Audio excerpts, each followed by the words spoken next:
Hey, Joey. Good afternoon. Hey, Mr. Vanestein, how are you? A little wet.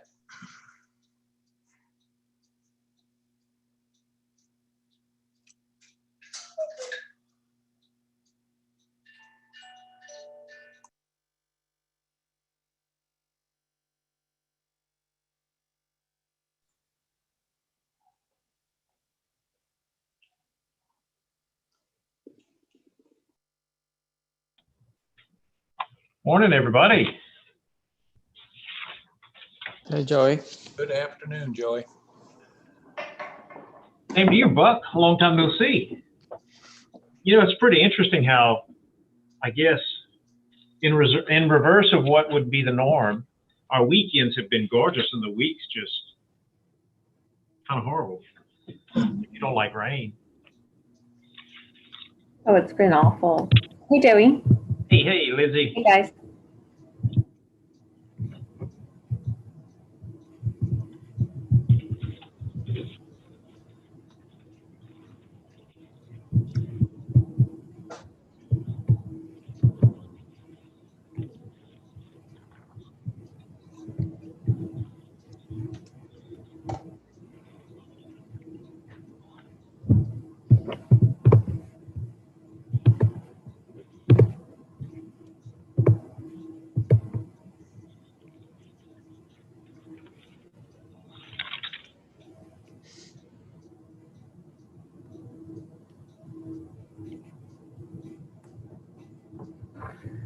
Joey, do you mind if we wait 1 or 2 more minutes for people to join? Not at all. It looks like we're right about there. And Karen is AWOL this morning. So, yeah, that's fine. We'll hang on for a few more. Hey, Greg. Howdy.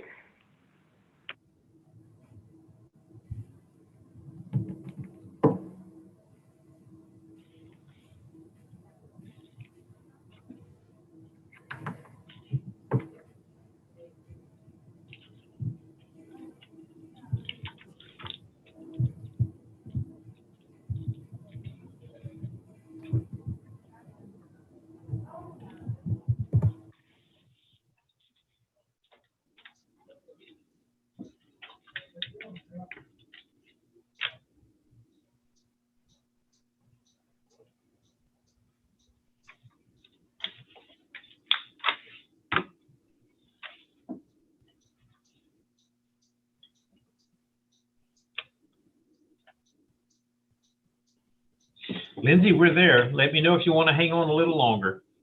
No, Joey, you can kick us off whenever you're ready. Okay. All right, y'all. Well, it's 1:30, and while I dig around for my copy of the agenda, here we go. We'll go ahead and get started, and I'd like to call the meeting to order. Lindsay, do you mind calling the roll? Sure. Okay, Joey, you're first on my list. Here. Karen Gotro is not here. Naveen. I'm here. Hey, Naveen. Buck Vandersteen. Here. Hey, Buck. David Daigle. I don't see David. Ernest Gerard. He's here. He just has trouble vocalizing on his computer sometimes. Oh, that's all right. Hi, Ernest. Fran Harvey. Here. Hi, Fran. Greg Randy. I'm here. Great. Justin Kozak. Hey, Justin. Kyla Shanae. Here. Michael Lindsay. I see Mike. Here. Hey, Mike. John Pete. Here. Robbie Toombs. Don't see Robbie yet either. Ron Harrell. Here. Hey, Ron. And Yolanda Rightus. Okay, Yolanda's probably going to be along later. She emailed me earlier. She ran into a lot of issues today, but she'll be able to hop in as we go along. Perfect. Sounds great. Okay, members, we have a quorum. Joey, back to you. Great. Well, everybody, thanks for being here. I know it's hard to keep zooming in. Sometimes Mondays are especially tough. Hey, there's Ron Harrell. I don't know if you called him, Lindsay, but he just strolled in. But Hey, looking at the climate action proposals that were submitted across the breadth of this initiative, our sector did pretty darn good. We had 40 altogether. And Lindsay, did that go out to everyone? It did. Yeah, it went out Okay. to everyone on here and also was published publicly. Great, great. And a lot of great info. And I have to admit, I did not get a chance to read through them all. But just scanning through, some did get my attention, and I tried to look through them as much as I could, and regretted some of my own, feeling like, and I guess we all could, that some of what we suggested may have been a little clearer or to the point. But then again, maybe it's better that things are as they are. And given this opportunity, we can begin to review some of these proposals to see what can be blended, what might need to be paired out from the rest and stand alone. All in all, there was a lot of great thought that was put into this, and thank you all. Everybody here, I believe, either collaborated with someone else or submitted action proposals in your own right. And I don't know that we could have done any better. And for the life of me, I don't know that there's much of anything that we left out. New things may come to light as opportunities or as this initiative progresses, but I think our sector looks, I'll just say, to start, fairly complete. And well, it's going to be the basis of what we're going to be doing for, or at least hopefully guide some of what we're going to be doing here in the name of climate initiative planning. And we've got a pretty good groundwork laid ahead of us. Now, having said that, and on behalf of Karen Gotro, I'd like to ask for approval of last meeting's minutes. Do I have a motion? So moved. Ron, was that you? Buck Vandersteen. Buck. Okay, Buck, does anybody, can we get a second? This is Greg with a second. All in favor? Aye. Aye. All right. Now, Lindsay, if you could take us through number 5 of the agenda, actions overview for the Ag, Forestry, Conservation, and Waste sector. Certainly. Let me share my screen with you guys real quick. And Joey, just to let the record reflect, Robbie Toombs did join us. Great to have you, Robbie. There he is. Can everyone see my screen? Good to go. Yes. Perfect. So just to reiterate what Joey had mentioned, we do really appreciate all the work that you guys especially put in on putting together some great actions in this sector. And we're really excited to discuss them today. And really just to start with some outcomes that would be helpful for us as the governor's office to get from this meeting is just to give some time for you guys as the committee to discuss the body of action proposals that were received by committee members, also some advisory and task force members, and some great public proposals that were submitted relevant to this sector. And as we move forward, our GOGA planning team will take point on refining and gap filling, organizing and improving actions from here, but we'll be leaning on the expertise of you all as we do this over the next couple of months. So our hope from the discussion today is that we can lean on you guys for a collective perspective and experience and expertise as we begin to go through this process of building out what comprehensive emission reduction looks like in this sector, just like Joey mentioned in the beginning. So I'll kick us off with a brief presentation just to frame where we are in our process right now, and then we'll spend most of our time in a discussion on those action proposals that we received. So I'll walk you guys through at a high level what we did receive across those 40 actions, and then we'll come back and go step by step through what those actions are and begin to answer some of these questions about them. So Colleen McHugh from the Water Institute, who is supporting us in the governor's office on the planning team, is also on this call, and she'll be capturing notes and helping prod and ask questions and keeping our discussion focused in a way that is helping us really get to these big questions that we want the input on from you guys. So I really appreciate all of you taking the time today just to provide us with that expertise moving forward. So I just wanted to start by grounding us again in something that's pretty familiar to us, the structured decision-making process that guides the collective work of the task force and our committees and advisory groups. And the role of you guys in our committees is really focused on that third step of identifying alternatives. So in this case, we're starting to identify what are the different ways that we could reduce emissions in this sector and starting to identify those alternatives in reducing emissions. But at the same time, as you guys are focused on step 3, we also have those 4 advisory groups that are focused on the 4th step of forecasting consequences of higher level strategies against those objectives that we worked on at the beginning of this process. And so you guys are kind of operating at different scales right now. So I'll walk you through where we are in the 3rd step, but also where we are in the 4th step, just for your awareness too. So as Joey mentioned, in these 2 months of our open call for action ideas, we received 169 action proposals from the public and all of our various groups. You guys in Ag and Forestry received 40, and many of our other groups received around a similar number, with a lot focused in power and manufacturing as well. And so for you guys, you can note that if you add up all these numbers on what each committee received, it's over 169. And that's just to show that different committees will be reviewing the same actions. So there are many actions that might cross over a little bit with Ag and Forestry, but also be in land use or transportation, or there's a lot of crossover with our groups. And so we want to have that cross-disciplinary review and lens as we move forward. So you guys might see some actions that other groups might also see. And as we start to have this discussion, if you think that other committees should weigh in on those actions, we can also address that too.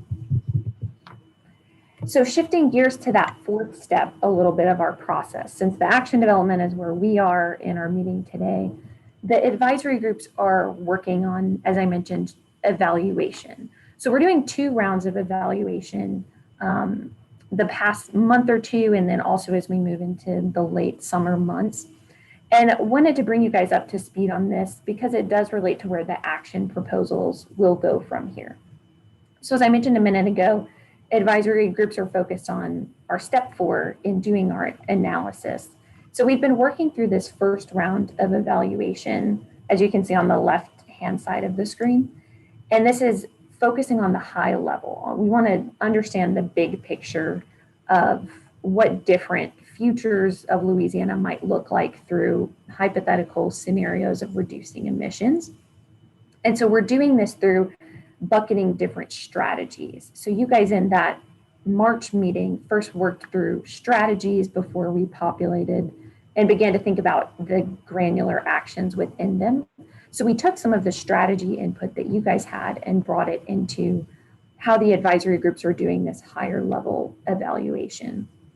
And so strategies are making up this first round of evaluation. And then the second round of evaluation, as you see on the right-hand side of the screen, it brings in those detailed actions that you guys have put forth that we'll start to work through in these summer months to get at some of those more specific details of determining what emission reduction really should look like. So not just that high level path, but also the ways to attain those strategies. And in both rounds of evaluation, just bringing us back to our very first meeting as a committee, where we worked through fundamental objectives. And so portfolios are being evaluated against those fundamental objectives that we identified and the task force identified and all the other groups helped build as well earlier in this year.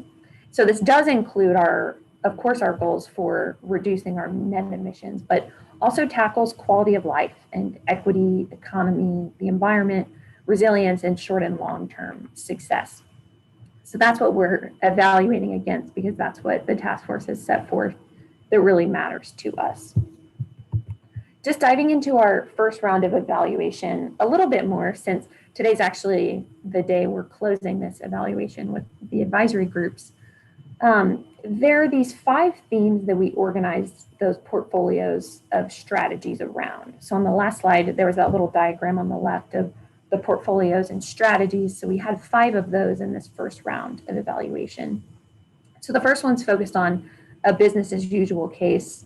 What are the consequences of inaction? And the other 4 portfolios represent some extreme alternatives of what emission reduction could look like in Louisiana. And we're calling them hypothetical because it's not we're not pursuing one of them. We're not trying to pick one of them, but we're just laying out what would be the positive and negative outcomes of these very extreme cases in reducing emissions. And so the purpose in this exercise is not picking one of these, because we know we need some combination of portfolios to reach net zero emission, but rather understanding that bigger picture implications and helping us to identify further considerations and refining actions over the summertime. So again, these are only at the high strategy level, and will begin to include actions as we move forward into that second round of evaluation. So the reason I brought that up today is just thinking through and framing our discussion for you guys today with where we're going next. And I wanted to bring us back to this diagram to just show you guys where action development will move forward from here.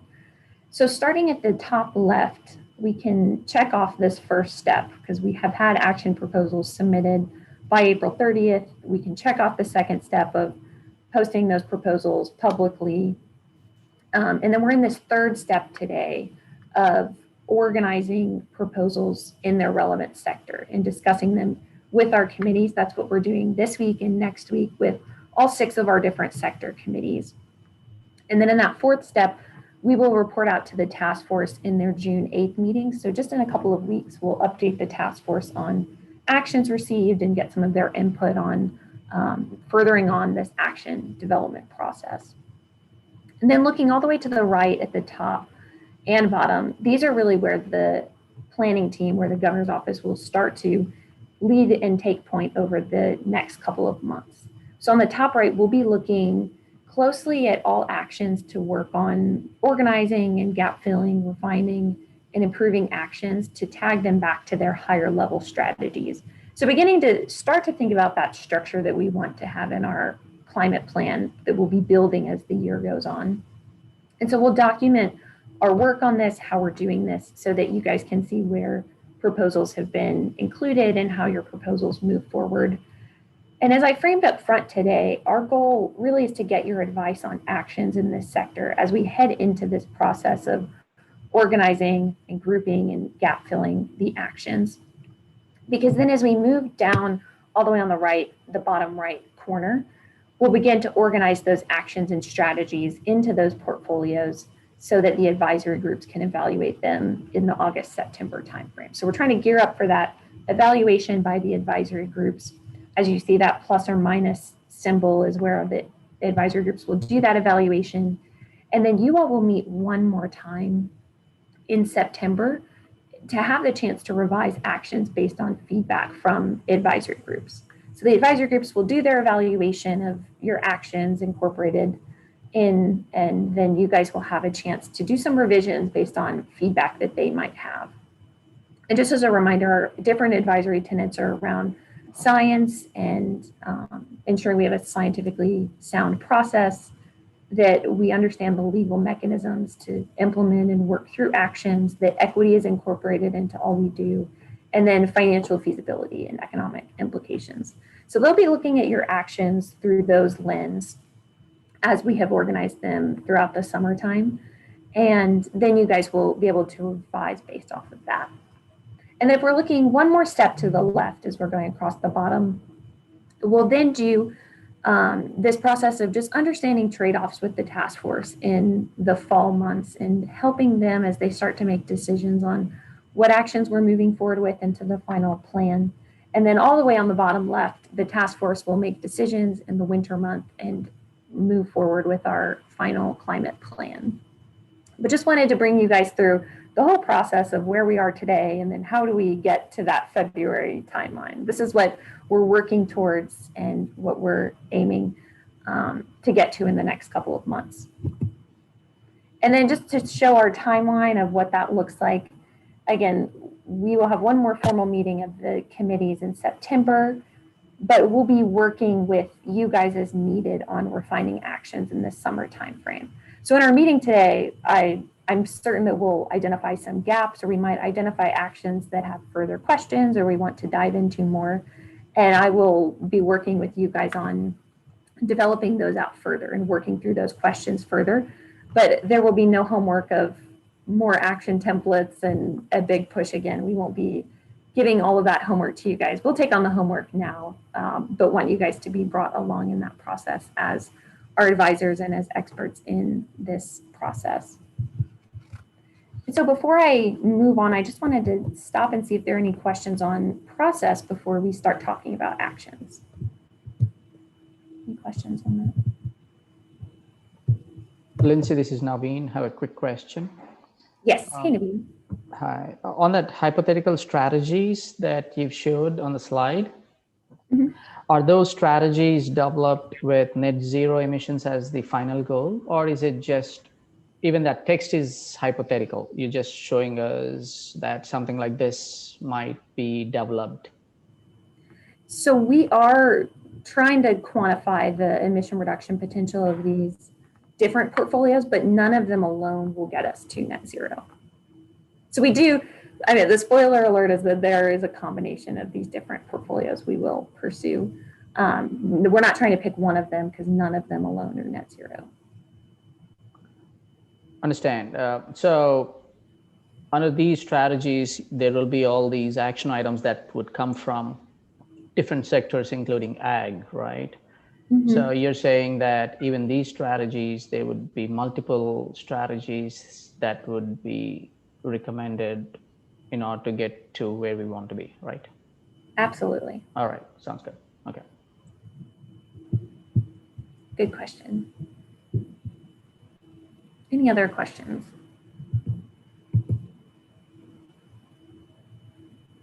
Okay, now we can get to the fun part of today. As I mentioned in the beginning, I will walk through just the actions that we've received in this sector. I've divided them out by different categories, by these 8 categories of actions, just as a way to organize our discussion for today. So I'll walk through each of these categories and the actions underneath them. As you see on this first slide, we've highlighted the action title, and then in italics is who proposed it. So I'll just run through some big picture takeaways from these, and then we'll come back and go through each slide individually. And as we start looking at these, I would ask that you guys consider if there are any in this grouping of actions that you found particularly interesting. Do you have questions about any of them? If you propose an action, do you have questions or considerations on the actions that you put forward that you would like to ask the group about or think through together? And then also begin to think if we're missing anything in this group. So starting off with the agriculture best practices, we did receive a lot of different and really great action proposals around this idea. And maybe on this slide, we can think about ways to consolidate or bring these ideas together. But many of them were focused around voluntary and market-based incentive strategies. It focused on incentivizing and adopting practices that better enhance the management of lands, that reduce runoff, and that sequester carbon. So keeping an eye towards those conservation practices that really can knock out many of our goals in emission reduction. And then we also had some focused on, at the bottom, on methane emissions through ruminant feeding and poultry litter distribution. So a few different focuses that we have here. One I found particularly interesting was this state conservation innovation program at the top of developing and adopting innovative conservation practices for reducing emissions and sequestering carbon within agriculture production. And then moving forward, we had a few actions around equipment upgrades and then on forestry and forest management as well. On the equipment side, there was one put forward around irrigation and dewatering of pump conversion as a way to move us from propane and onto more, or move us onto less emission sources in that. And then another around electric yard trucks that I would like to get thoughts from you guys on the feasibility of deploying at a large scale electric yard trucks. And there was one focused a little bit more granular on green land and lawn care for city contracts requiring electric and human powered equipment. If we look to the forestry and forest management side, some great actions here by many members on this group around market driven strategies. How do we encourage greater use of forest products? What are those forest products that we should be using? How do we utilize our forest fiber? And then one also focused around outreach and education to timberland owners, which I think was one of the few we had on outreach and education here, which we can think about expanding that idea as well. And then Dr. Alex Kolker put forward an action item on just understanding and monitoring black carbon better, which mainly comes from transportation emissions, but also needs to be monitored and considered in this sector as well. Moving on to conservation and land use, there were also many ideas here. Some of them were put forward more focused in the land use. We also have a land use committee, but I see that there's an overlap with the ag and forestry group that we want to ensure that ag and forestry lands in urban and rural areas are considered if we do have a statewide framework to guide land use practices and managing our natural systems and decision making.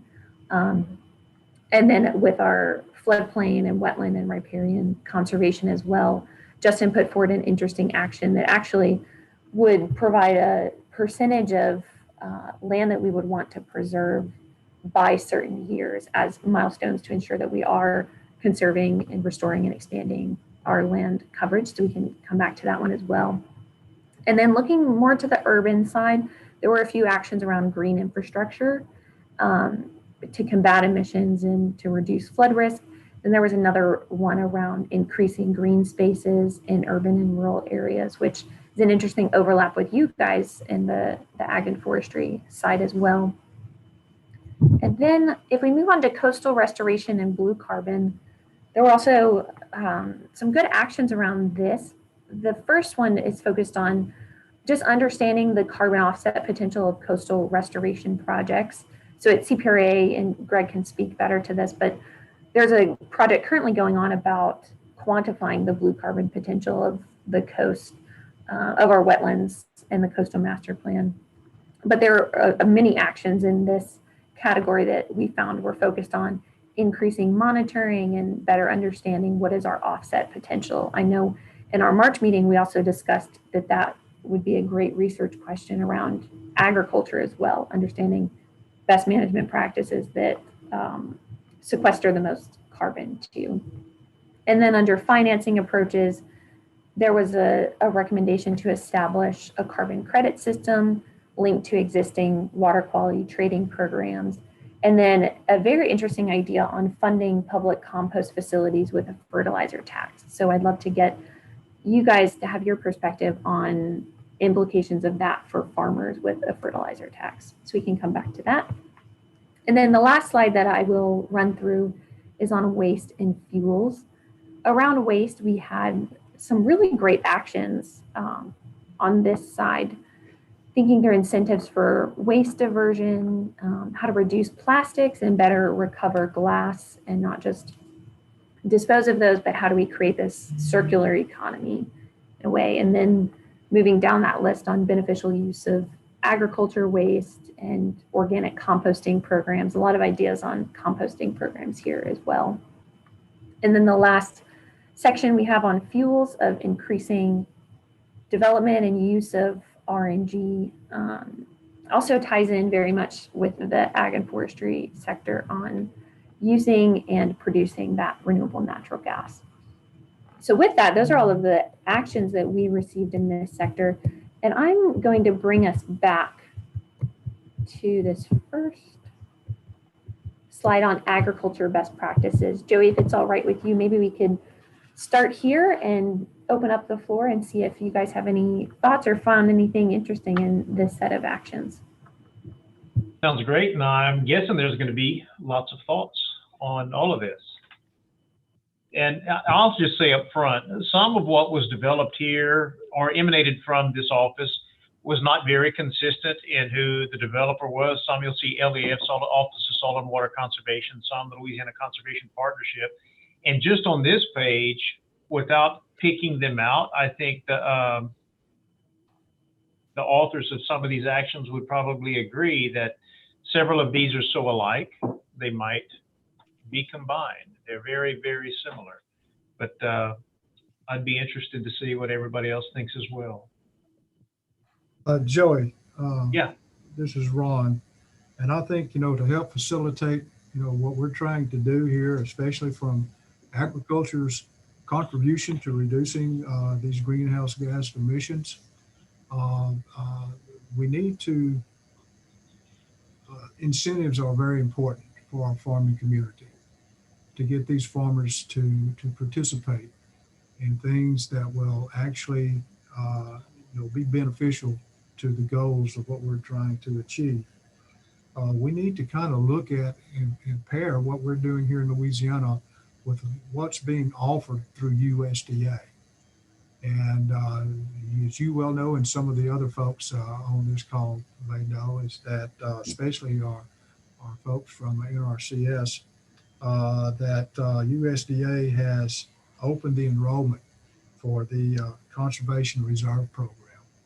I don't know how many acres we have enrolled in CRP in our state, but I do know that this is a significant tool, especially with marginal acres, that with the right incentive, and I think this is something we need to look at, that this can bring these marginal acres out of production and put them into something, trees or whatever, that will be beneficial in removing CO2 in particular.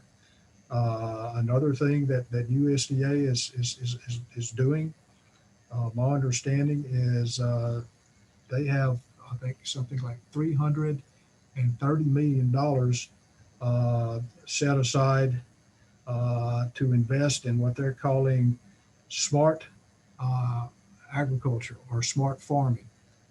Here again, we have a pot of money sitting out there that we need to look at what we're doing here in our state so that we can, I guess, get some of that money to help us advance what we're trying to get accomplished.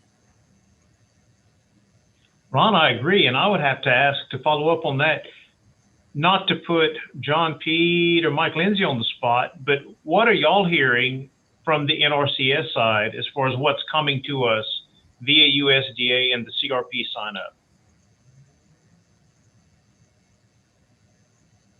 So as a state participating in CRP, we're relatively one of the smaller states, but we have, if I remember right, somewhere around 300,000 acres enrolled in the Conservation Reserve Program. NRCS is not the administrator of the Conservation Reserve Program. It's the Forest Service agency, but we do have technical roles in the non-forest practices. So the Forest Service has that responsibility, but they contract to the Louisiana Department of Ag and Forestry, Office of Forestry, for the technical responsibility for forests. Even though we are a relatively small participant nationwide, the bulk of our participation in CRP is unlike other states. It is in forest. The vast majority is things like bottomland hardwood forest, wetland restoration, taking those sensitive lands, those marginal lands out of production, retiring them into some habitat that it was prior to agriculture, and being paid rental rates for it. There are several potential incentives for signing up for certain CRP practices. There are signing incentives, there are practice incentives, there are rental payments based on soil rental rates, delegated on a by parish rental rate assessment. So anyway, it's a multifaceted program, but it's currently being revamped, not on the NRCS side. We will still have our technical responsibility for writing conservation plans on how to implement and how to create the practices and type of habitats that are being planned. But on the FSA side, they are totally revamping their payment process. They're increasing them for recognizing conservation efforts and efforts which impact climate. So that is currently in flux right now. So I believe the current general sign-up is still ongoing. It's been extended, and the continuous sign-up is ongoing. So we have 2 sign-ups going on right now, but a lot of changes happening now with on the FSA side with the administration of it, and we have not received anything yet on when plans are due, but we are beginning to work on the plans for our technical responsibilities of it. So I hope that answered your questions regarding Conservation Reserve Program in Louisiana. Regarding climate smart agriculture, this is something that is in the Federal Register and getting input, but we have not received anything to my knowledge yet on where we're going with specifics on climate smart agriculture. Joe, I get you. My point being is that here we have a program that's really being, I won't say pushed, but encouraged by USDA that provides an incentive for a landowner or a farmer, again, to take marginal ground and do something beneficial with it, especially toward the goal of greenhouse gas emission control. And I think that needs to be factored into what we're trying to get accomplished through this sector committee in the overall plan.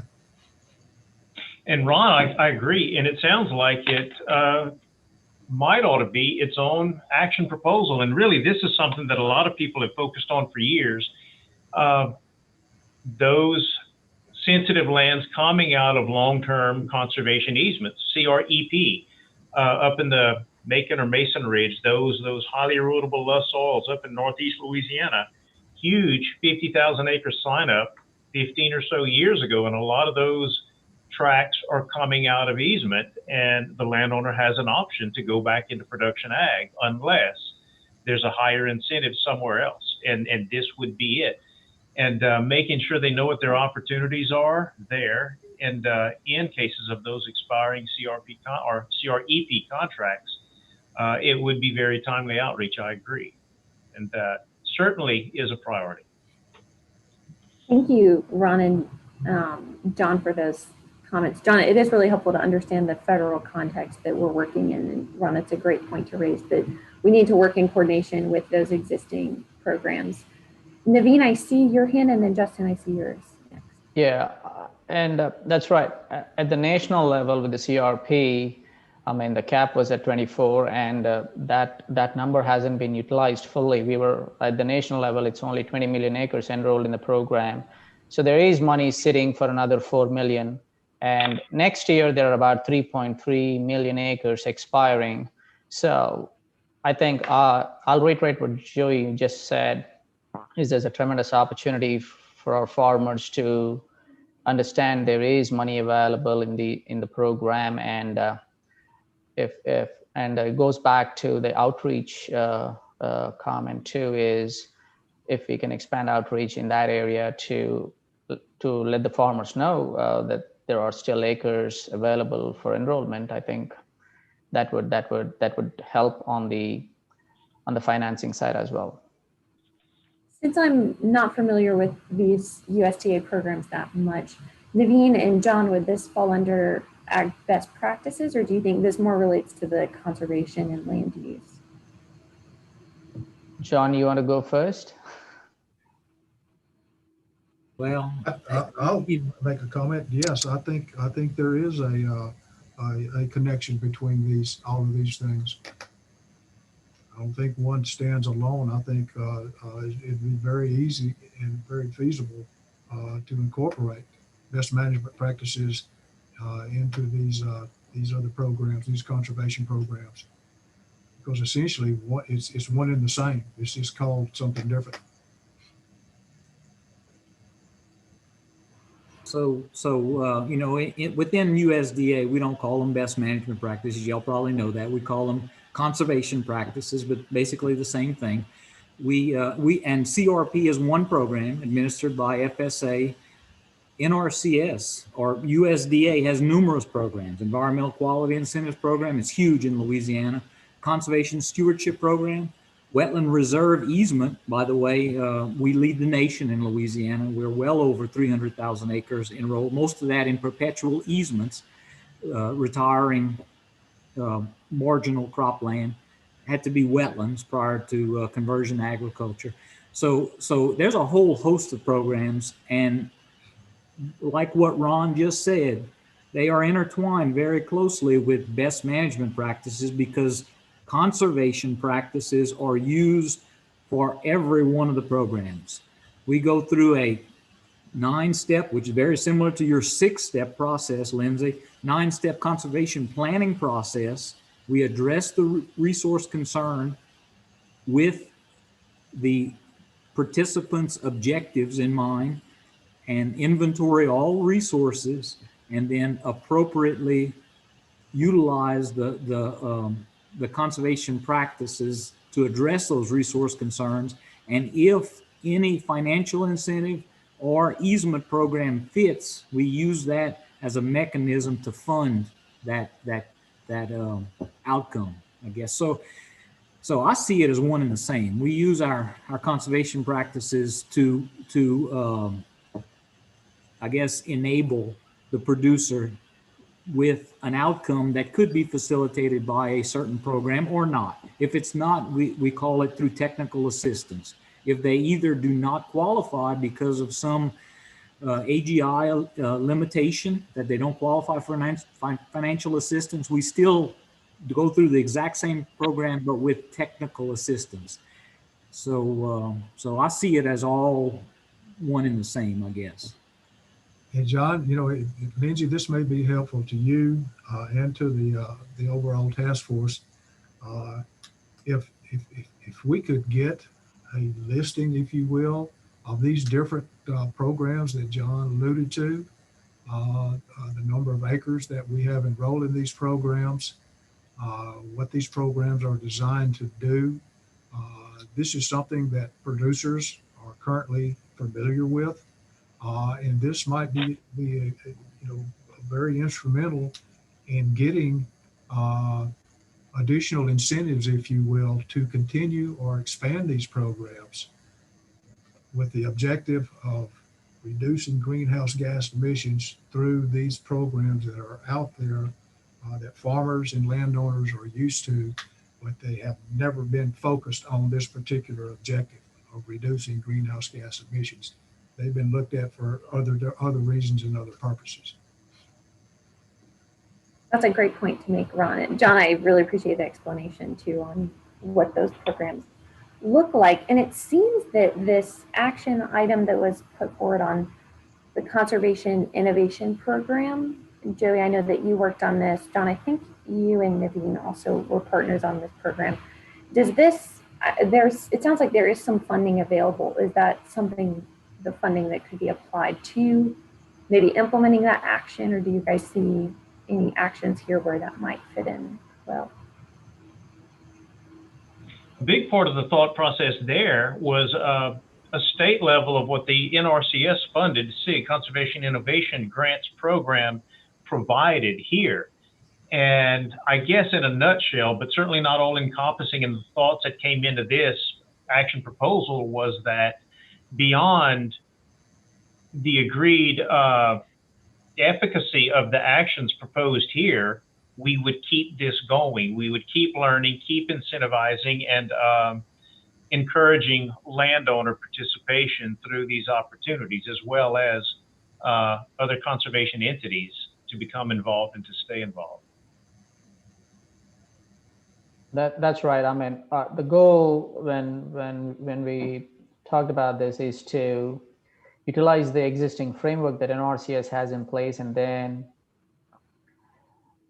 provide a way for our farmers to continue into that program on a long-term basis.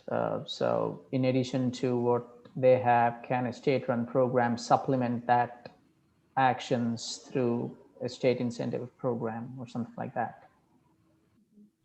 I think anytime you are transitioning into new technology, having that innovation component is key, to make sure you're funding the newest, the best. And so we have done this through conservation innovation grants, both at a state level, capped at $150,000 per agreement, and into the millions for national conservation innovation grants. They usually have pretty specific advertised priorities with the funding notice, but they are available. They are being expanded. We have been a part of it. It comes out of our environmental quality incentives budget, our allocation in Louisiana. We have been part of it for more than 10 years. I will say this, it is extremely complicated. When it first started, it was very easy for a producer to come up with an innovative idea and get some funding to show these innovations and how it would improve efficiency, production, conservation within Louisiana agriculture. And what we would do was often, with the results of a 3-year study, on-farm research study, is change our conservation practices to suit that, to incorporate the new innovation.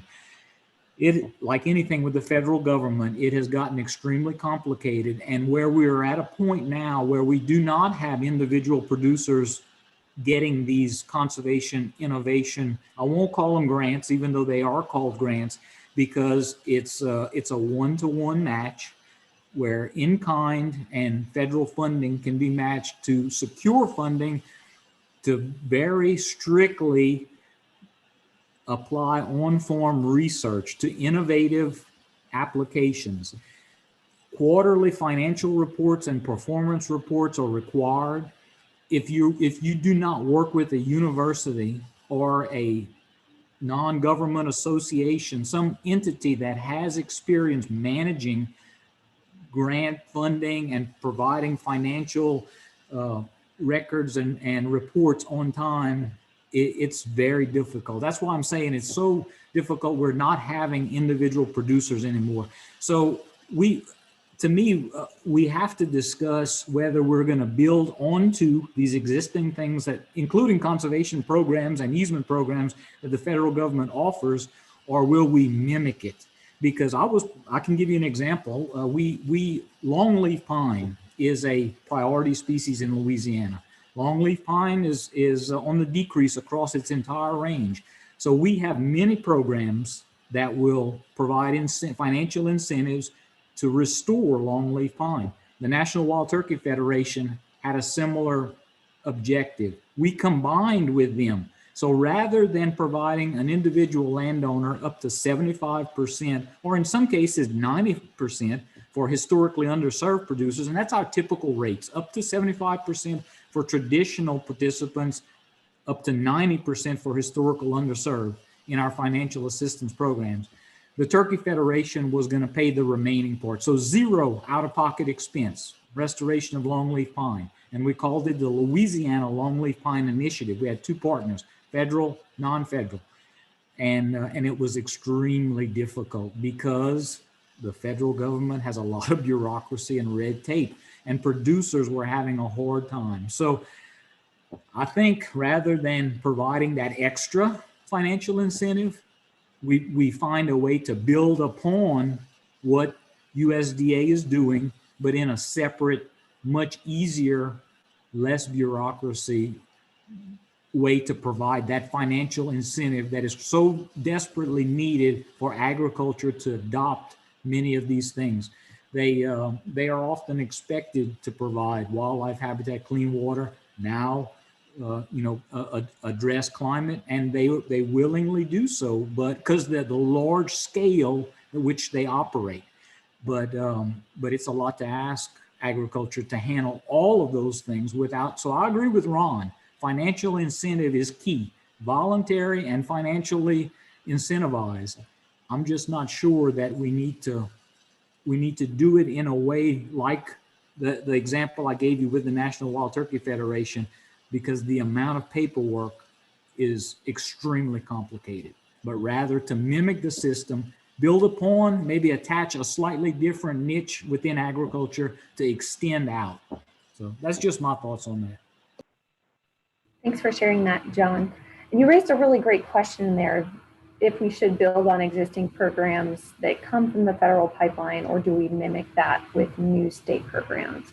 So I'm curious, from our other agriculture perspectives, what thoughts there are on that question. So that was a really good one.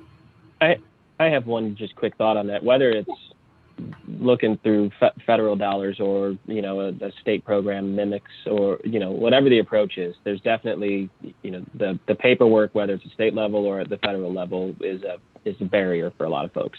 And so as part of any of these programs, there has to be sufficient funding for, you know, navigators through that and facilitators to get folks enrolled in this.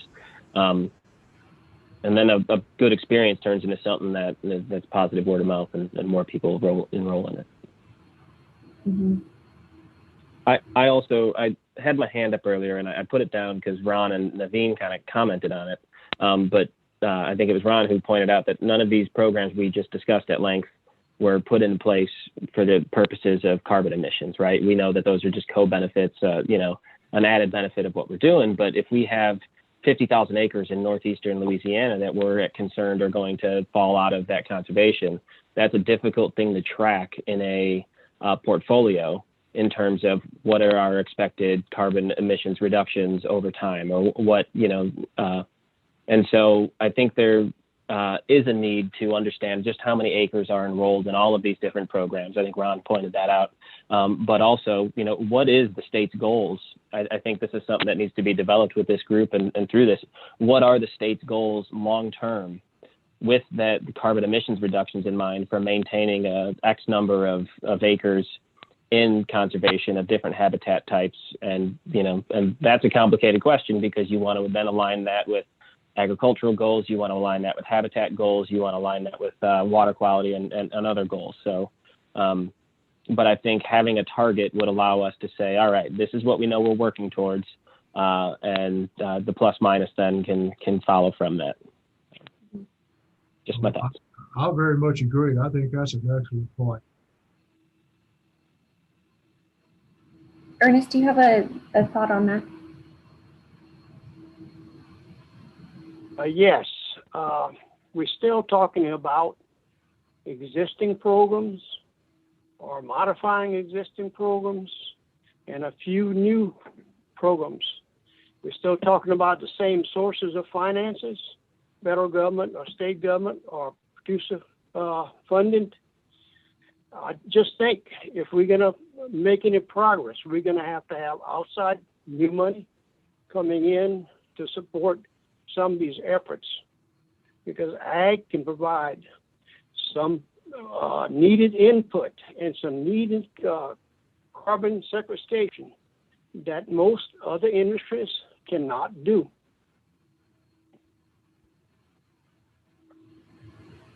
Ernest, that's a really good point, and that's kind of points towards the state having a program itself, allowing the state the flexibility to accept or use a variety of funding sources to meet these goals.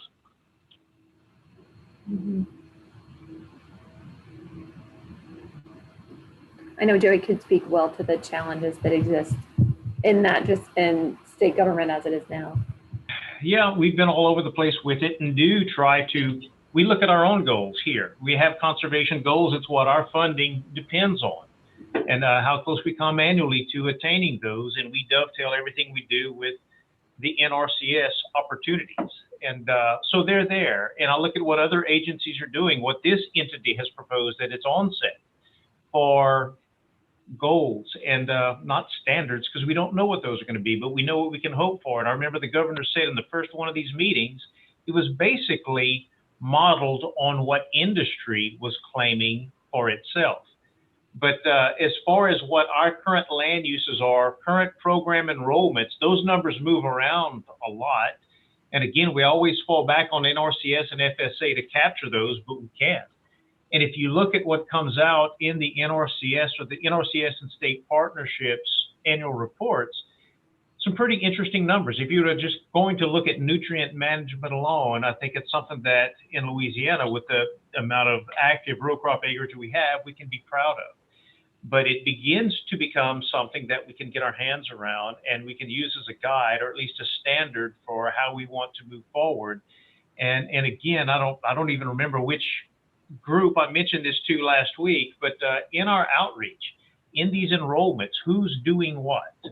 It comes back to outreach. I'll keep saying that over and over again. You know, all these good things are really important. They create opportunity, but until you convince, not the early adopters, they're the ones already at the table and the conservation believers, but the ones who aren't coming up to the trough, who don't normally enroll, who may or may not be doing conservation on their own, but not by to any standard, and for no benefit other than their bottom line. As far as we know, because they don't typically engage, and reaching out to them if getting conservation on the ground with incentive for this purpose, in addition to any other that they may have enrolled for previously or have actively implemented on their own at any time, I think we should try it and see what those thoughts are. And of course, not to put Naveen on the spot, but you know, LSU, there's some outreach professionals, man. That's what they do. And we've been talking about this for some time. And I know that there's other non-governmental out-of-state partners who are interested in coming into Louisiana to try to modify conservation outreach techniques to see how we might be able to engage some of these non-adopters. And I think entities like this, mindsets like this, ought to really hop onto those opportunities, funded however they might be, as long as our interests are in common. And I think what I'm hearing from them, and I'll go ahead and name it, the National Wildlife Federation, and they seem to be in a hurry. I think they want to start working on this fairly quickly, and it might be a great opportunity for us, Ron, to jump in with them and see what we can do from an outreach perspective to begin creating an awareness among landowners and making sure that everybody's ready when the iron's hot and become part of this and not miss any opportunities. Again, Joey, you know, our goal is to reduce greenhouse gas emissions, primarily carbon. And I think we have an excellent opportunity, an excellent plan already on the ground. We need to know through these conservation programs and these best management practices, these conservation practices that landowners and farmers have been doing, just how effective are they in reducing carbon? I think to me, you know, that's something that we need to know so that we can advance this thing through these conservation programs that we have that farmers and landowners are familiar with, but they have never looked at these conservation programs and everything that they're doing through best management practices from the standpoint of reducing greenhouse gases. It's primarily been soil conservation and water quality.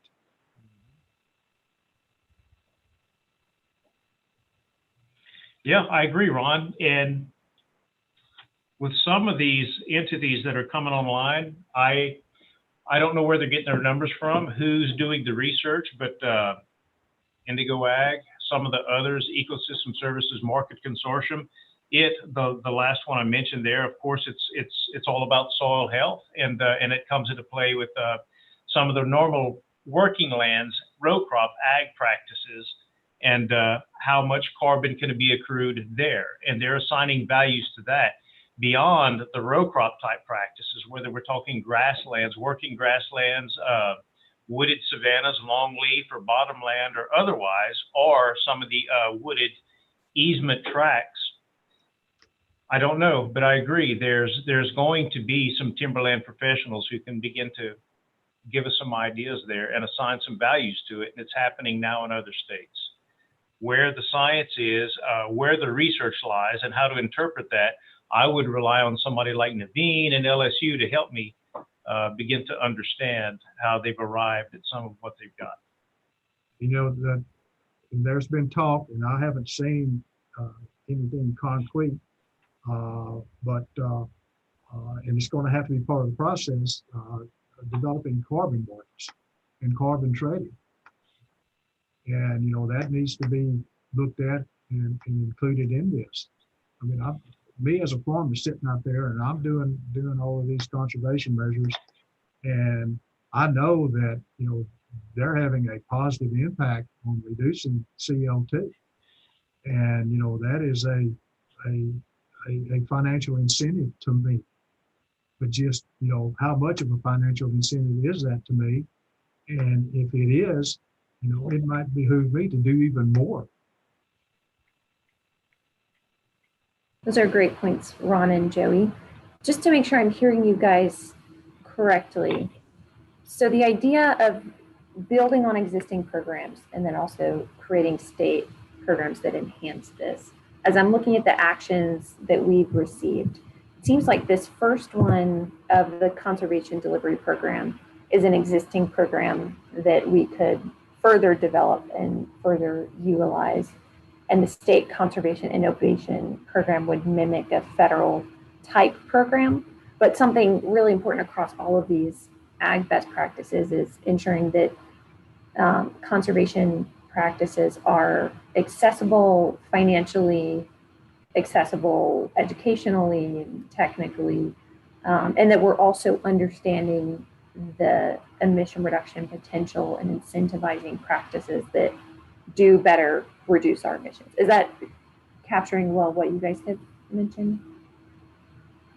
Yes, Lindsay, if you're looking at the first one, Louisiana Conservation Delivery Program, it's essentially what exists now and a best case scenario of the existing delivery program, correct? Mm-hmm.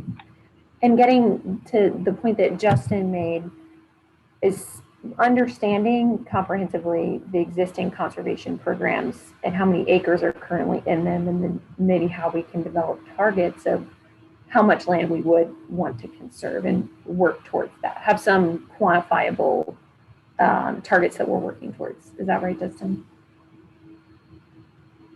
There's one other really interesting action here that I wanted to get any ideas from you guys on, and that's on creating an Office of Sustainable Agriculture in the Department of Ag and Forestry. I feel like this ties well into the different components that we've discussed. So what was put forward here by the Gulf South for a Green New Deal policy table, they're proposing this office that would handle climate resilience of agriculture around administering grants that help farmers transition to more sustainable practices, administering workforce development programs that help in that transition to assessing eligibility of additional incentives and subsidies and exemptions for sustainable farming, and then assisting with land access for sustainable farmers and ranchers.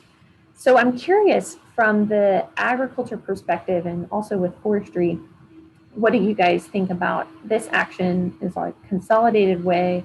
I know it might be a little utopian. It's kind of an idea that might not be implemented now, but what do you guys think about this as a central hub in implementing some of these actions we've been discussing? Lindsay, this is Robbie. Hey, Robbie.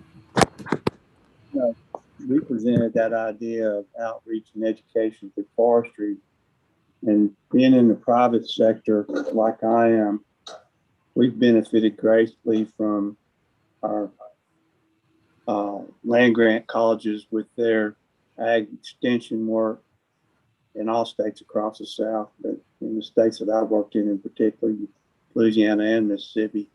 And then, of course, LDAF, and they have an outreach focus. And the other pieces that we added in were the community colleges that are natural resource focused, and then, of course, Louisiana Tech with their natural resource program, particularly for us, forestry. But that was what has been discussed here is, in essence, the same thoughts that we were having on the forestry side. Is there's historically been, I think CRP's been around since around 85 or so. And then there's been all these other programs. And really one of the limitations to implementation is really as a private person standing out there who's not an expert in any of these fields, some understanding all what's available and having it put into it doesn't matter what you say, it matters what I hear.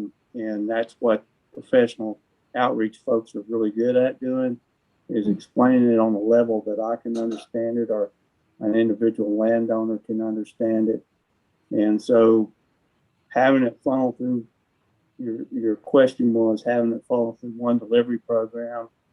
I don't have a problem with that. I just think, I can't remember who said it earlier, but now we have this focus on carbon.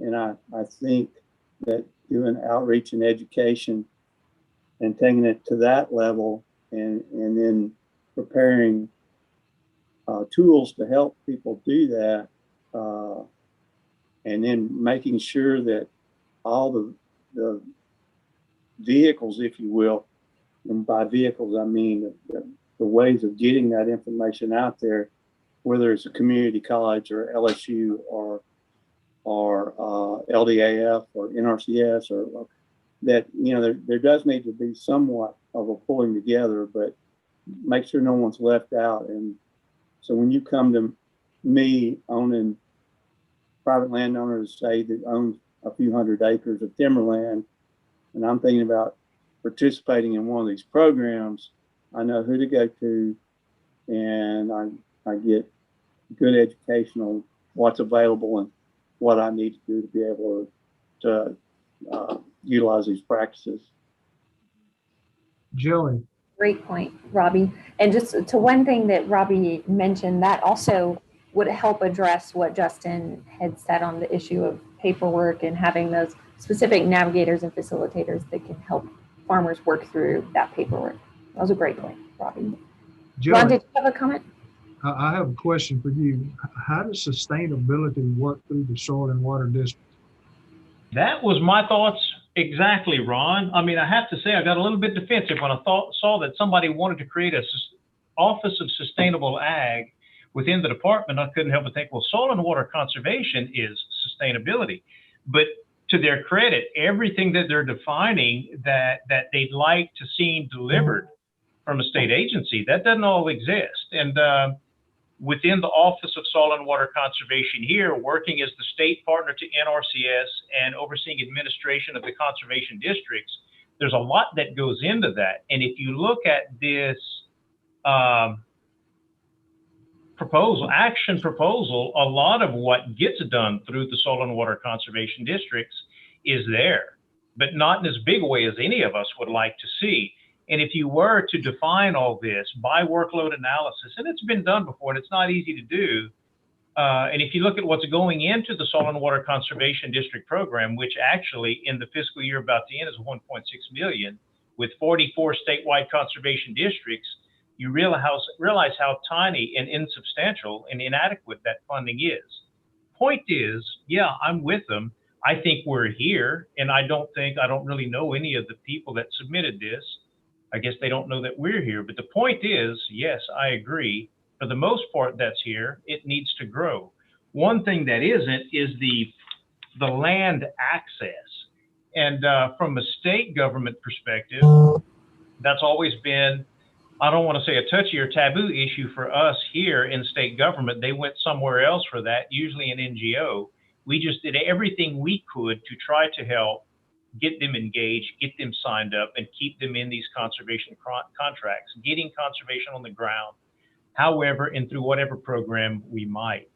But the land access portion of this is a different twist, something added that I guess could be viewed differently and through a different lens, become something that our conservation districts might be able to be part of. But anyway, I guess to sum it up, Ron, I'd say this is in place, just in too small a way to carry out the conservation load that I think they're envisioning in this objective that we would all like to see grow. Thanks for clarifying that, Joey. I was curious how it interacted with the current structure that you guys have in the Department of Ag and Forestry. So we can continue to brainstorm how this is scaling up or how it is alike or different, and think through this idea some more. Ernest, did you have a thought here? And then I might move us on to talk about conservation next. Ernest, you're on mute if you are trying to talk. He's trying to come through on his phone. There we go. Everything we do in our state conservation program is protection of the natural resources so that they're going to be sustainable in the future. We're doing the same thing. We don't need to be renamed, or if we want to be renamed, we just going to have to maybe improve on a few certain things. But I'm kind of disappointed that what we do is not being recognized as a sustainable effort for all the natural resources, not just water, not just land, but all the natural resources. And let me just, I've been off the air. I've lost internet from lightning strikes 5 times already since I've been on the call, but I'm here. Thanks, Ernest. Great to still have you online. And that is a good point to raise, that we should consider to what extent this is already work that you guys are doing through the work of the commissioner in agriculture, and then what does it maybe build on, take what you guys are doing and build on that. So Joey, maybe we could even talk with the submitters of this action and begin to think through and talk with them about that. Exactly what I was thinking, Lindsay. Yeah. So let's move on to, since we were talking about conservation and land use, I'm going to move us on to this set of actions. And again, just frame the same question, what you guys thought was interesting here, if you proposed actions and want to talk through it or have any additional questions. Justin, I know this one ties back to the target setting that you had mentioned. So it'd be great to hear some thoughts on that one, and then on the climate mitigation program as well, especially.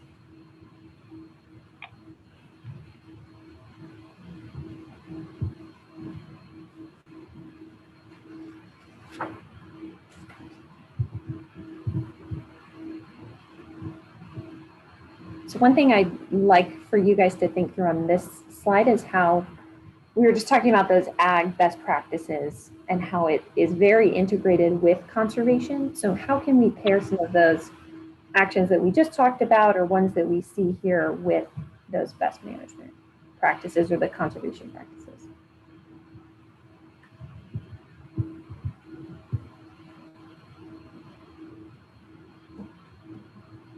Lindsay, I'll say that the state climate mitigation program for landowners, that can be viewed as one of the opportunities for best management practices, not broad conservation practices, but here we're in it for the carbon. We're going to get what else we can out of it, multiple benefits to all these conservation practices. But this BMP, this soil type, this topography, whatever else the situation may be, I think the focus there was to simply hit those areas the hardest with carbon sequestration specific practices. What action, what activity on the landscape over what period of time would get us the greatest carbon bang for the buck, and how do we get landowners involved? I had spoke with Justin while he was putting his action together, and I think it's on floodplain, wetland, riparian corridor conservation. It's something that our conservation districts have a growing interest in. Years ago, I guess near the onset of the program back in the 30s, they were more into that strictly from a watershed management perspective, and I don't know that they were looking at much else. But now, with the looming likelihood of floodplain buyouts and that sort of thing, there needs to be a positive way, a much more positive way to see what's coming out of there, and what that means as well for wildlife habitat management, restoration, and some of the fringe and edge species that are otherwise diminishing, that might be better sustained through opportunities that would be created there. And I think combining things like this, opportunities would be greatly enhanced in some of those marginal areas.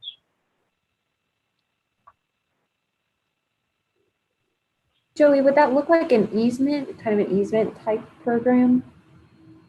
It could. Easements would be part of it. Okay. And I don't want to speak for Justin. That was his action, the last one that I talked about, but I do think that's part of what he meant there. Yes, you're correct. and we talked a bit about it. It was, you know, in the previous slide in our extensive discussion of existing programs.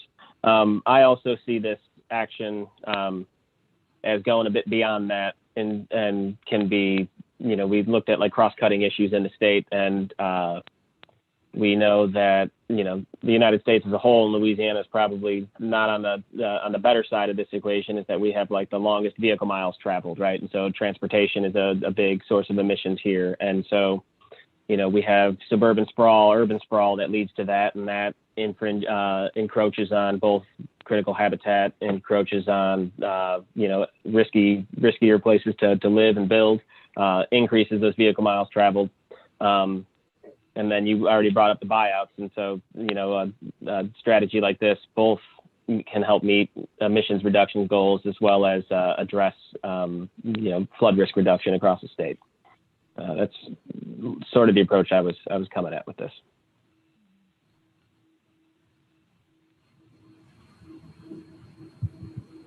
So Justin, you had set forth a 20% of interior land conservation, and then 40 by 2030, and then 40% by 2050. And yeah, then I was wondering if there was a rhyme or reason to that, or if that was just an idea of what we could do. Those numbers were X's at one point, and then I decided to throw in a number there because I could not find how much land was currently being preserved, and some of the other numbers that we were talking about earlier. So, you know, take those in italics or in red ink, or just make X's of them. I think that's something that this group would need to work out to really kind of come to a logical conclusion. One of the, you know, from a floodplain perspective, 50% of the state is floodplain. We know a lot of that's in the coastal area, but, you know, just kind of ballparking some numbers there for discussion. I was very impressed that you came up with numbers, so I got you. That makes more sense. So a first step sorry to disappoint. No, that's quite all right. So a first step in getting there, if I remember correctly from the conversation we had on the other actions, would just be inventorying and understanding what is currently being preserved, what programs are currently capable of doing, and then being able to establish a target that builds from that baseline of where we are now. Does that sound right? Yeah, that's correct. Joey, is that something that we could work on with you? Definitely. Okay, yes. Good.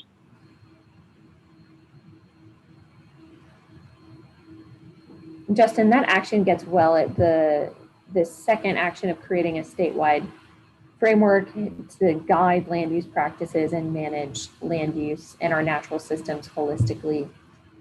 Very important that we have these goals set forth so that we're working towards something in how we are managing our lands better, and they can kind of feed off of one another in that.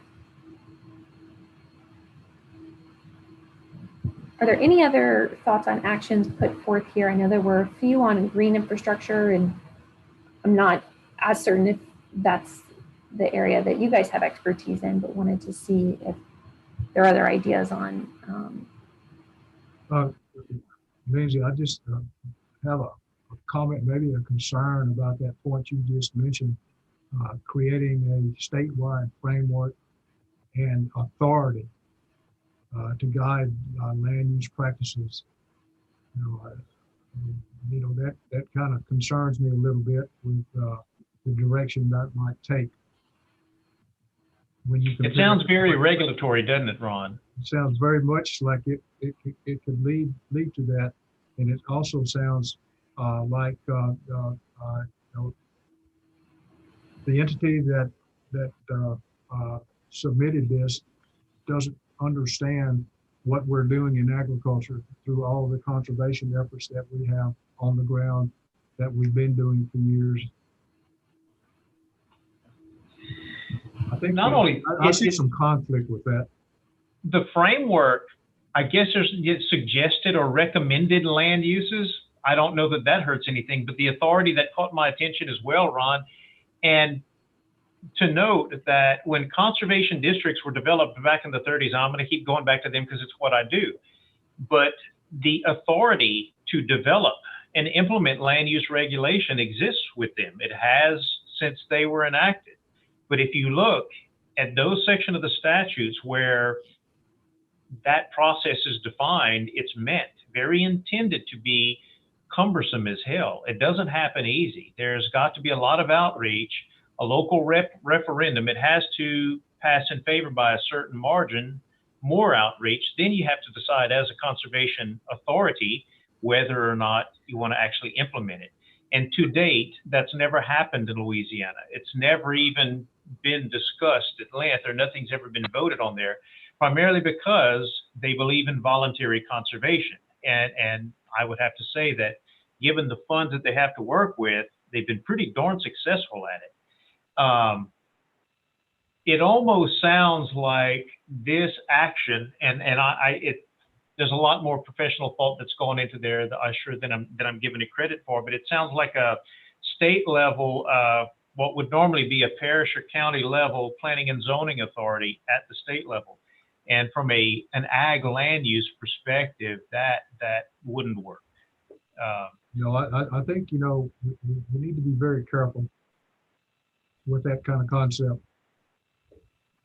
Just to add some context on this action, it's not just looking at in the agriculture and forestry space, but this was put forward by some of our land use, building, and housing members. So they're focusing on the land use practices of building out as well as, so it's not just focused on agriculture lands, it's taking a step back and looking at integrating transportation and land use, what codes that we have, and that type of land use, not specific to ag management. Yeah, to Ron's point, and I think just right before he made it about it being careful with the words we use and how we talk about some of these things. We mentioned that there are some green infrastructure things in here, but in agriculture, and it's not called green infrastructure, it's called conservation, right? And so like green infrastructure and conservation would be almost like an urban-rural divide, and just this concept of greening up space or preserving some ecosystem services and things like that. And so I want to flag that just as a conceptual challenge that we're going to have, because when we talk about land use, we're not just talking about agriculture, forestry, conservation. We are also thinking about built environment and cities, urban areas, and things like that. Great. This is Robbie. I would like to say on the flip side to Joey's point, I was keeping quiet, but Joey brought it up. To me, it almost looked like a private property rights issue from the private sector. So it probably does have a lot of sense, and I'm certainly not belittling anything anybody said, but their sensitivity to that aspect of it as well as they proceed forward on it, and how it would impact both ag and forestry. In a forestry space, we use best management practices that are voluntary, and Joey well knows them. I mean, the LDAF has to do a survey every year that are an outflow of the Clean Water Act. To limit regulation, we have to make sure that these voluntary BMPs are being followed. So just a little bit of understanding that when they go through this, that the law of unintended consequences may roll onto us some as well, that I would suggest.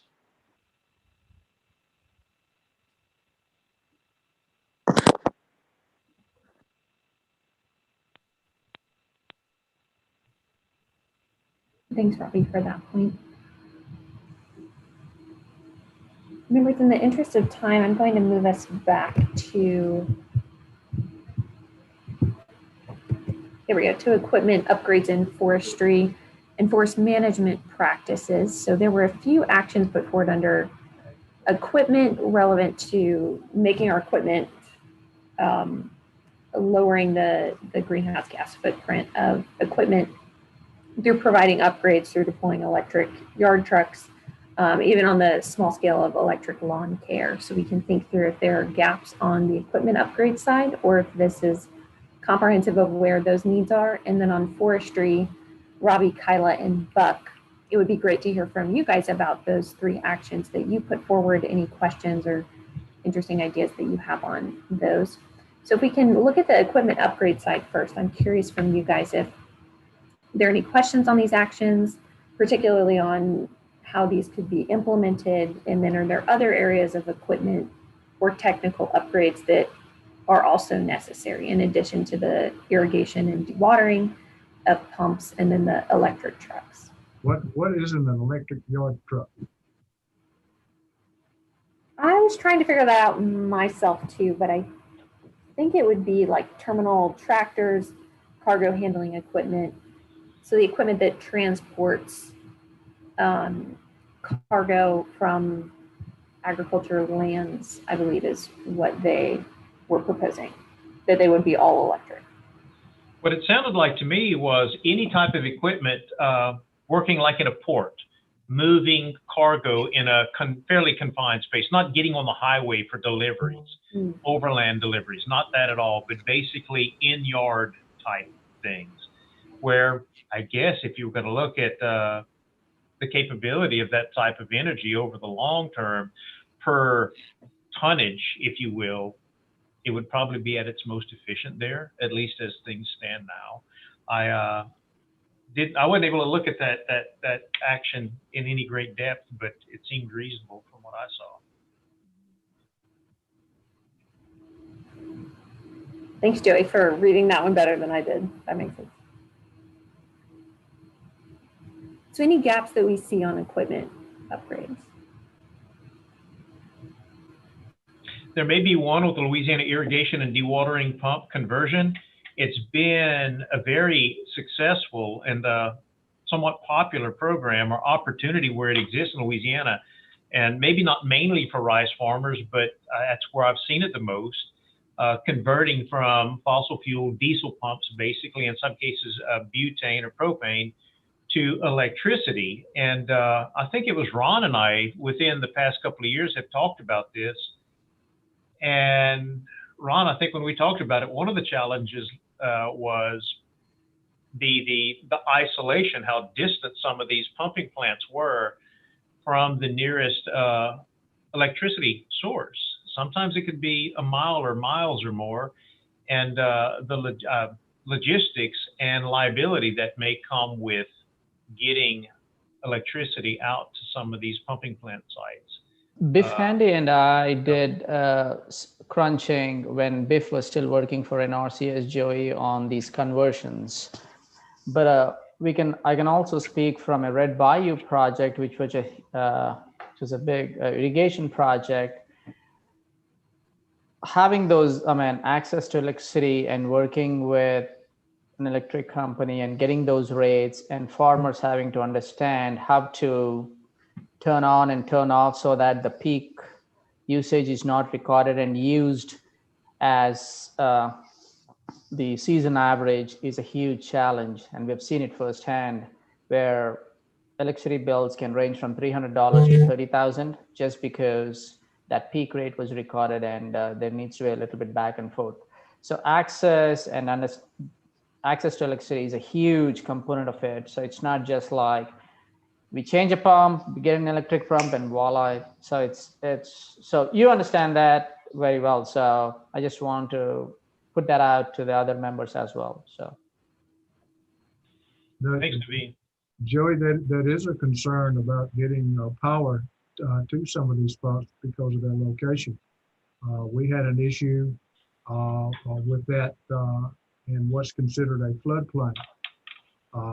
You have to go through a significant permitting process if you are in a floodplain, even though that land may never flood, but you've been designated as part of that region. Getting a permit to run a power line to where you need the power through a shop, through a pump, through whatever it might be. That is a concern.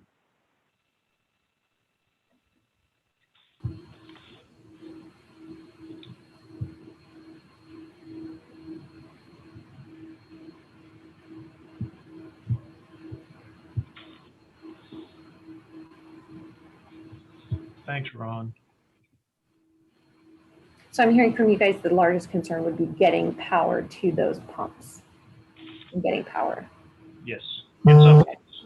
In some instances. If we turn to the forest management side and forestry, Kyla, Robbie, and Buck, could you guys briefly update and summarize us on these actions that you put forward? Well, I'll jump in unless Kyla is real. I always let the lady go first. Kyla, are you still there? I am here, Buck, but you can go ahead. Well, I'll start off, but I'll certainly look to Kyla and Robbie to fill in for me. Market-driven strategies to keep forest lands forested. Forestry covers a great portion of the state, and the best way to keep forests and forests are providing opportunities for landowners to sell timber at the appropriate time, which also encourages them to reforest and renew the forest upon harvest. What we need sorely in Louisiana are more markets for the wood that we're growing. We grow far more wood than is harvested every year or that dies due to mortality. Additional markets would help tremendously keeping forests as forests. The tree, if you look at the tree, portions of the tree are used for different things. The large diameter boles are used for lumber and construction material. The tops and some of the pre-merchantable material is utilized for low value forest-based fiber that could be used in the production of electricity. Robbie had mentioned earlier about outreach and education, a tremendous partnership there with the Ag Center and our universities and our community and technical colleges, helping to educate people about the value of keeping forests as forests and managing them with Louisiana's best management practices, which have gained quite large acceptance around the state. As Robbie had mentioned earlier, it is measured by the Department of Agriculture and Forestry, and every few years when that survey is done, the acceptance of BMPs and the utilization and implementation of BMPs rank in the high 90s. So I think with forestry, utilizing the existing programs are great. Our partners with Natural Resource Conservation Service, Forest Service, universities, private sector, all work hand in hand. If there is a shortfall with us, it's when we have natural disasters. Natural disasters like most recently Hurricane Laura and oh geez, Dean, was it, that destroyed billions of board feet of timber. When that happens and landowners are not able to capture that material, there is a shortfall in the resources that are available to them to get their land back in production. We work closely with the Natural Resource Conservation Service, Conservation Reserve Program, the Emergency Forest Protection Program, all to help landowners get that back. But if anything, that needs to be strengthened and implemented at a more rapid pace. With that, Kyla and Robbie, please fill in. Yeah, sure. And I think to Buck's point, encouraging markets. So we kind of took two angles to that. And that first, we really focused that providing market-driven strategies. If you dig into that, it focuses on solid wood products. And so construction with mass timbers, encouraging that and encouraging the production of the CLT and mass timbers in Louisiana. And then paired with that, looking at utilization of our lower value fiber. So that would be your, like, traditional terms, your pulpwood material, making sure we have markets for that, because if you don't have a market for that low grade material, then you can't produce your saw timber. You really do need to be thinning your forest to develop that saw timber. So, you know, and the key example from the low value forest fiber would be use of that. You could use that low value material as a bioenergy source to replace fossils, you know, specifically coal or fossil fuels. But it could be biofuels, it could be bioenergy. And so there's a two-part value there in that utilization of low value materials that we wanted to point out. And I know Robbie can add some more flavor to, definitely to the mass timbers, and also I know he's discussed the outreach, but maybe he wants to add to that. So I'm passing the baton. I hear it. One, I think we talked about the outreach a lot, but I think I left out Southern Extension as well. But, you know, just that, I think that gives us some of the biggest bang for the buck, utilizing systems that are already in place. But as someone said in previous discussion, those systems were built for clean water, preserving our soils, and it just needs to be updated to the carbon discussion, whether it's carbon sequestration. You know, Buck had a gentleman speak at a LFA meeting the other day from Silvaterra about their program and things like that, or many of the other assets. On as far as mass timber and the bioenergy, Lindsay, I don't know. I haven't read everybody's name that are in all these committees and things like that. But a big player in this, I think, would be LED, Louisiana Economic Development. Structural is a company that does mass timbers. I mentioned before, I think, that the new Walmart International Global Headquarters at Bentonville, Arkansas is going to be 160 acres campus, and it's going to be all mass timber. They partnered with Structural to do a building, to do a plant to manufacture the timbers in Conway, Arkansas. The only reason I bring that up, that's economic development. And having someone in LED focused on that is important. LED participated, I'm sure, in the new bioenergy plant that's hopefully going in at Columbia. You know, they're doing the testing phase for carbon storage right just north of Columbia, right on the side of 165, digging a well. I don't understand how all that technology works. I know that's what they're doing. And if all that comes together, and if you read their press release, their primary resource will be wood residuals and low-grade wood products coming off the forest. So that's an excellent example of what we're talking about. And so in some form or fashion, to involve them and get them to focus on those activities, I think, is one of the key points that we were trying to make as we fashioned our action plans. I'll add one other thing with the mass panel products.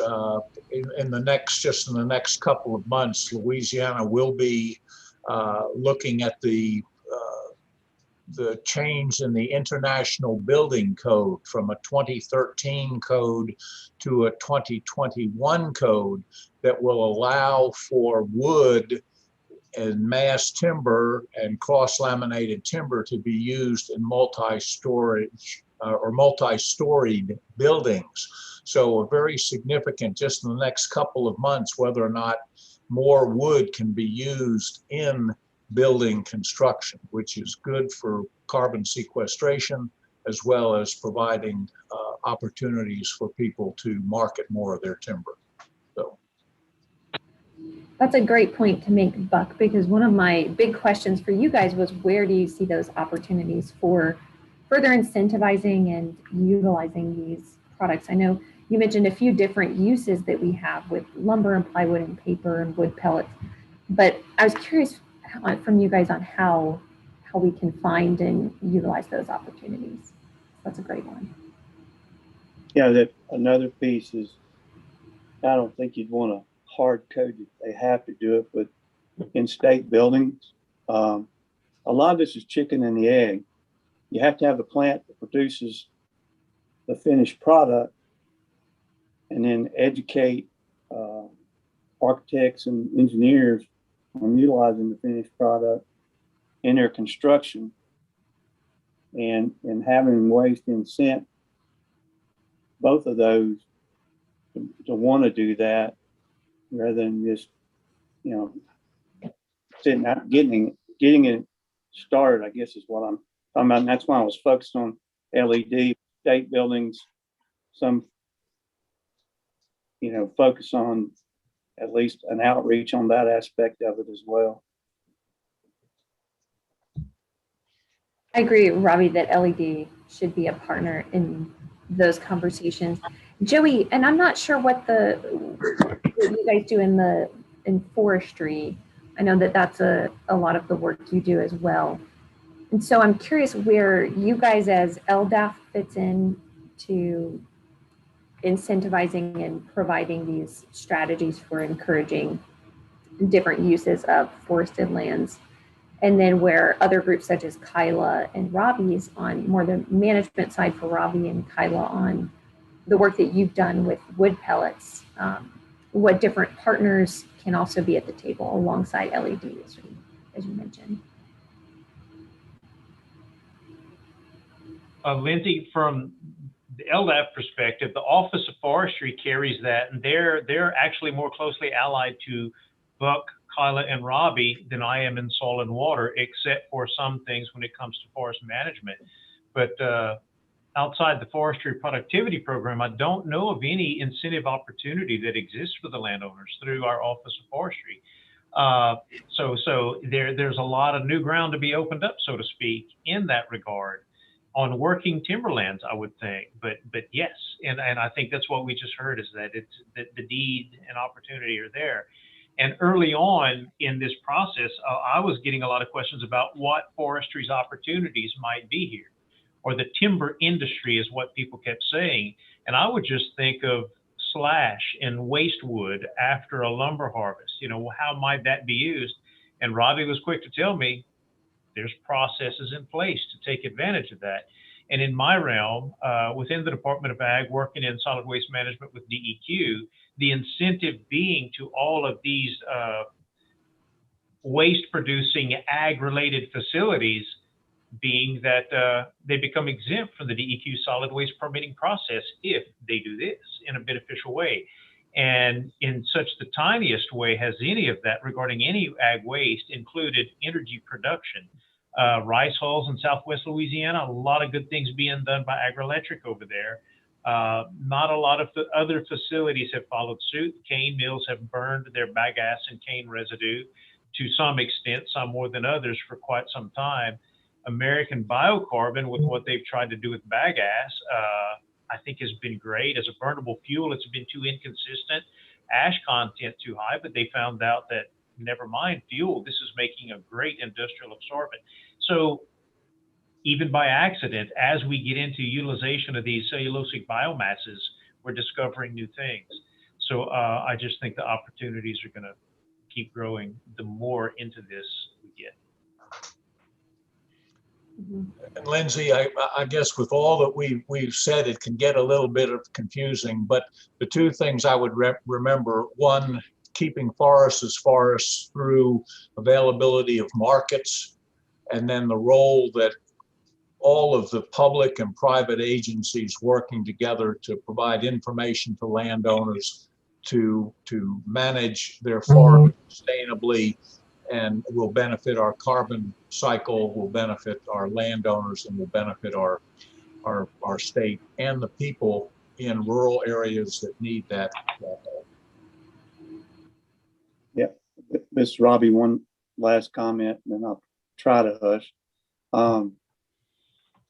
Buck's point on rural, I think I put it down in the action proposal, and I know all you folks on the ag side will agree.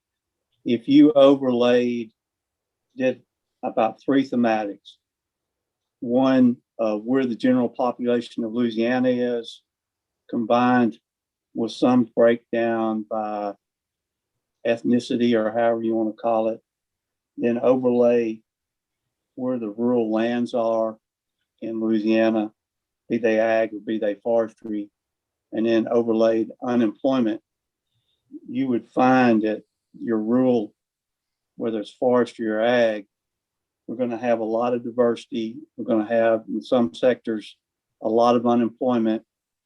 And I noticed on the LED site that there was actually a focus on rural communities. I welcome that, but we're really where the rubber hits the road on meeting many of these different goals that are set forth by the governor here. So the other thing I wanted to touch on real quick on the equipment upgrades, everything we move out of the woods goes by truck. And sometimes the hauls are as long as 100 miles. I have no idea how many log truck miles there are per year, but it's a lot. And I mentioned this early on, the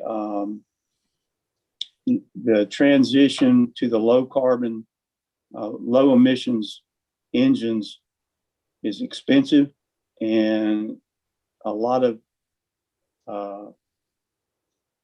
logging contractors and truckers and others have been hesitant to make that transition because of the cost.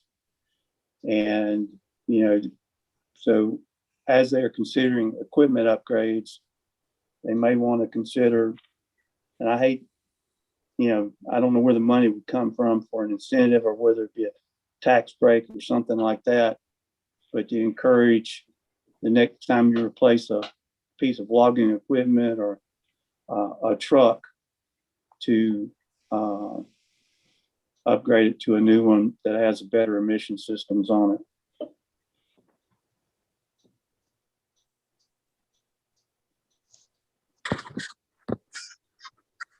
And Robbie, I think I know that's an issue that we've dealt with on the transportation side as well, with everything from freight and light duty vehicle to medium and heavy duty trucks as well. That's a wonderful point to bring up that I will also put on the radar of our transportation committee when they meet later this week, and thinking about how do we incentivize that transition of the heavy duty vehicles where it is really expensive to provide those upgrades. It's a great point on the equipment side. And then also that you and Buck provided on the forestry and forest management. Robbie, before we move on from this slide, I wanted to think through this action on outreach and education to timberland owners. So I really like the idea that you put forward here of funding positions to research and develop tools to share with landowners, more focused on forest with possible cost share programs and carbon reduction equipment. I'm trying to think if we can scale this up to also touch on the ag sector, because outreach and education was a big focus of our March meeting, and just want to make sure our actions are reaching over into that with ag as well as with timberland and forest. And I will frame it, Joey and other folks from different agencies. You guys have wonderful outreach facilities, but your people they're doing a lot. And so this is brand new, or not brand new, we've all heard of it for a while, but it is a change in thought process. I think one of the more positive changes, if you will, in the tail end of my career. So the focus in research, my proposal was to let the entities get together and come up with proposals on what it would take for them to staff this properly and part of that staffing be somebody that researches and then comes up with, whether it's a handout or a video or whatever else, public meetings, all that costs money, with a budget proposal to do that. I think that's pretty much how I had it, Lindsay. If you remember something I forgot, please let me know. Oh, that's great, Rob.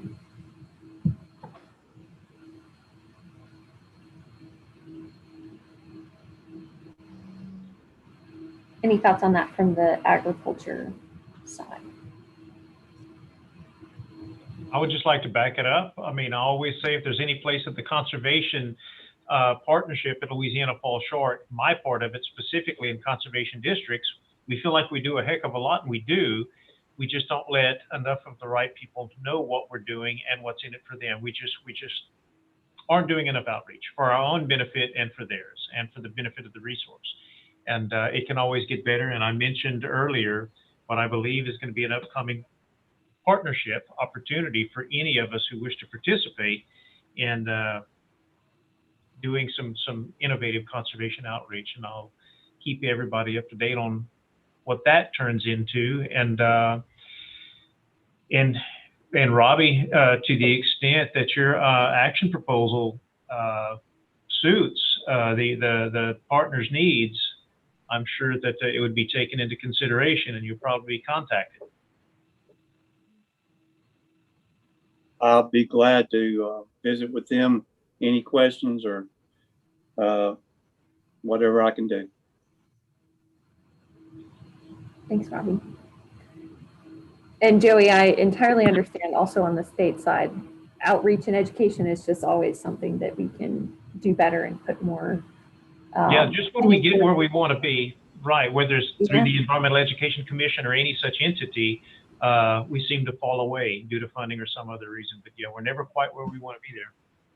Right, right. That's a great point. So just to make sure I have our ideas straight coming from this slide. So on the equipment upgrades, the main issues that we see here are around access to electricity and then the cost of deploying those trucks, and the point that Robbie raised on the log truck miles transitioning and providing a way to financially incentivize that transition of vehicles. And then on this forestry and forest management side, creating those market spaces for the forested products and better understanding and working through the role of agencies in creating those market-driven incentives. And then also to that last point on the outreach and education. Did I miss any points? Lindsay, I would suggest that there's a heck of a lot of diesel-powered equipment, whether it's a combine or a tractor or any other ag equipment or a skidder, which drags the trees to a set, and a loader puts it on the truck, and then there's another piece of equipment that's a cutter. Basically, all those are diesel powered, and all those are going through that emissions control changeover as well. So if you're going to incentivize it, it should be across all diesel engines, not just trucks, I think. Great point, Robbie. Okay, everyone, I will move us along to our last two topics to cover on coastal restoration and blue carbon, and then on financing approaches. As I mentioned before, many of the coastal restoration ones were focused on just increasing monitoring and understanding better what the emission reduction potential or the carbon sequestration potential of wetlands is and would be. And there was a great point made by the Tierra Foundation proposal on how the biggest barrier to commercialization of wetland carbon offsets is the extensive data gaps and the need for monitoring. So I thought that that was a really good point that was raised here, and made sense that the focus on these actions was on monitoring so that we can implement some of those financial approaches. And there were a few actions as well, the bottom two on the left side, that were focused on marsh restoration and living shoreline. Greg, I know that's right in the vein of what you guys do at CPRA. And then on the other side, on the financing approaches, there was a carbon credit system that was proposed related to water quality trading, and then this idea of funding compost facilities with the fertilizer tax. So I'm curious from you all if there are any actions of interest here, any questions, ideas, or any actions that you put forth and want to build on.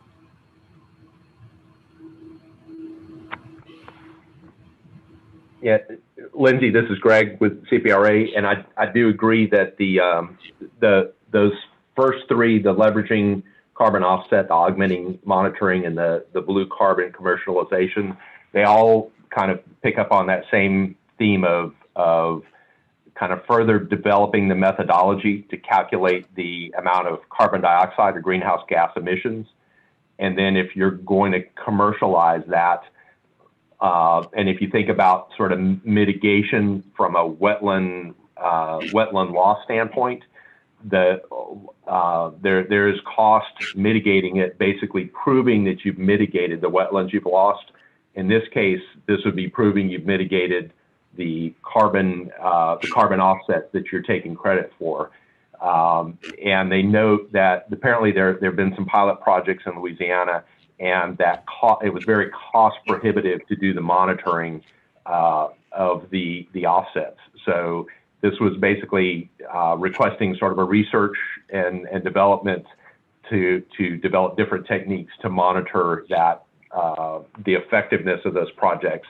This is very, very similar. Ron had mentioned earlier, kind of relative to agriculture and offsets or carbon that's being credited for an activity that someone in agriculture might be taking. How do you monitor to verify that you're making you're achieving the benefits? And it's challenging, but this would be the same thing whether you're doing restoration maybe in a fresh marsh or a salt marsh or an intermediate marsh, maybe you're doing bottomland hardwoods or cypress tupelo forest, coming up with those methodologies and then the monitoring techniques so that folks in the state, whether it's a private landowner or it's the state of Louisiana that wants to do restoration, they can commercialize those opportunities as they come about in the future. So I thought they were all three very good and linked together. Thanks, Greg, for summarizing those so well for us. Is there, and I can't remember this, but is there knowledge that you guys have on which of the different methods of marsh restoration or the different species that sequester the most carbon? And that might just be another separate research topic, but I was reminded of that by these last two actions you summarized. I think the forested areas have a much more robust body of science than the grassier areas. Mm-hmm. Greg or any others, do you see gaps in this space with carbon restoration and the blue carbon focus? As Greg mentioned and summarized well, bringing that focus to monitoring. And then of course, as some of the actions lay out, deploying more of those marsh creation and restoration projects for an additional benefit of sequestering carbon. But is there anything that might be missing from this? Lindsay, it's Joey. The only thing I thought of, Greg already alluded to in describing the different marsh types. You know, I keep thinking of it as having to be quantified zonally, as in lower, mid, upper estuary, saline, intermediate tidal, fresh, non-tidal. How different might all this be? And it probably certainly will be in those different marsh types, and how consistent will that be across just the deltaic plain without going anyplace else? And but yeah, Greg kind of touched on that. There's going to be some variation, and being able to quantify that consistently over time will be key. I can't think of anything else other than, depending on where some of the value of this blue carbon is captured from within the coast, whichever zonal marsh area is being considered, how different it would be from some types of inland aquaculture. or rice agriculture, depending on the type of irrigation regime or water holding and vegetation would be in place. I don't know, just something to think about. Those are great ideas, Joey.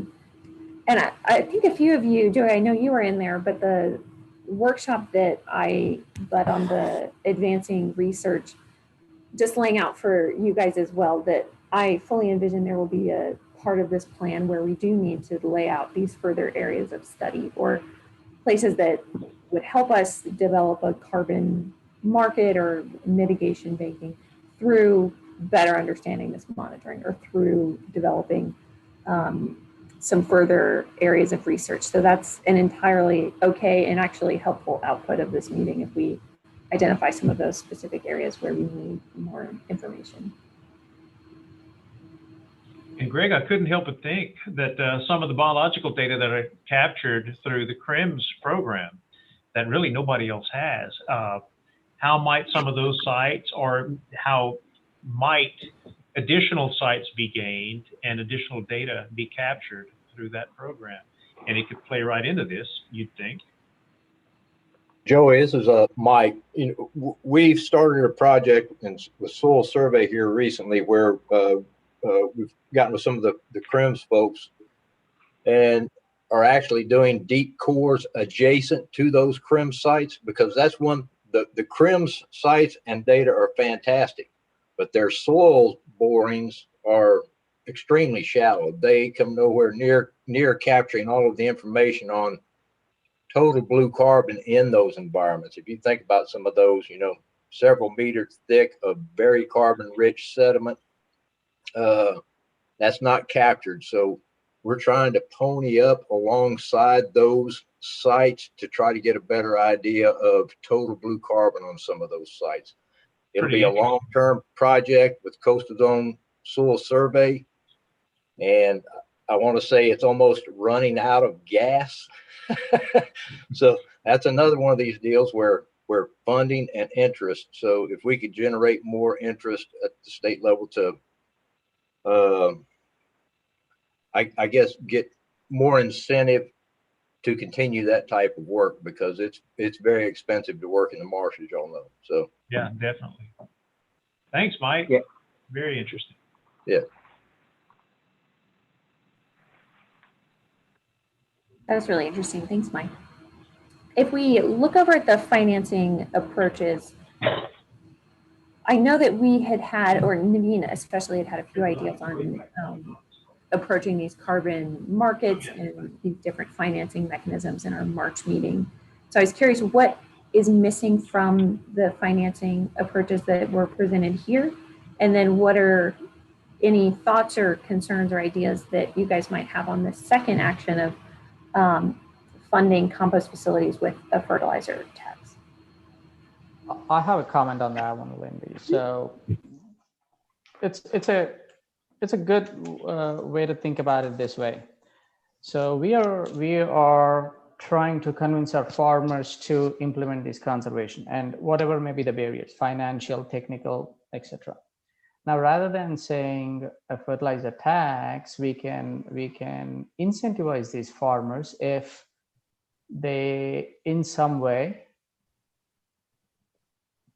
provide an avenue to compost their residues, or again, thinking out loud, rather than having a tax, can we work around with incentivizing these farmers who are actively engaging in some of these composting activities?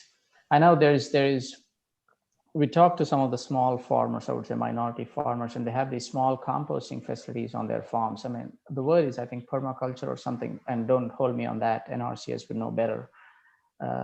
But they directly use whatever is getting out of that little composting onto their vegetable and small animal feeding operations. So there is nothing in there to reward that kind of a behavior. So I would incline towards using an approach where we can incentivize the farmers on the fertilizer costs rather than taxing them, I guess. again, I'm open to any rebuttals or thoughts on that.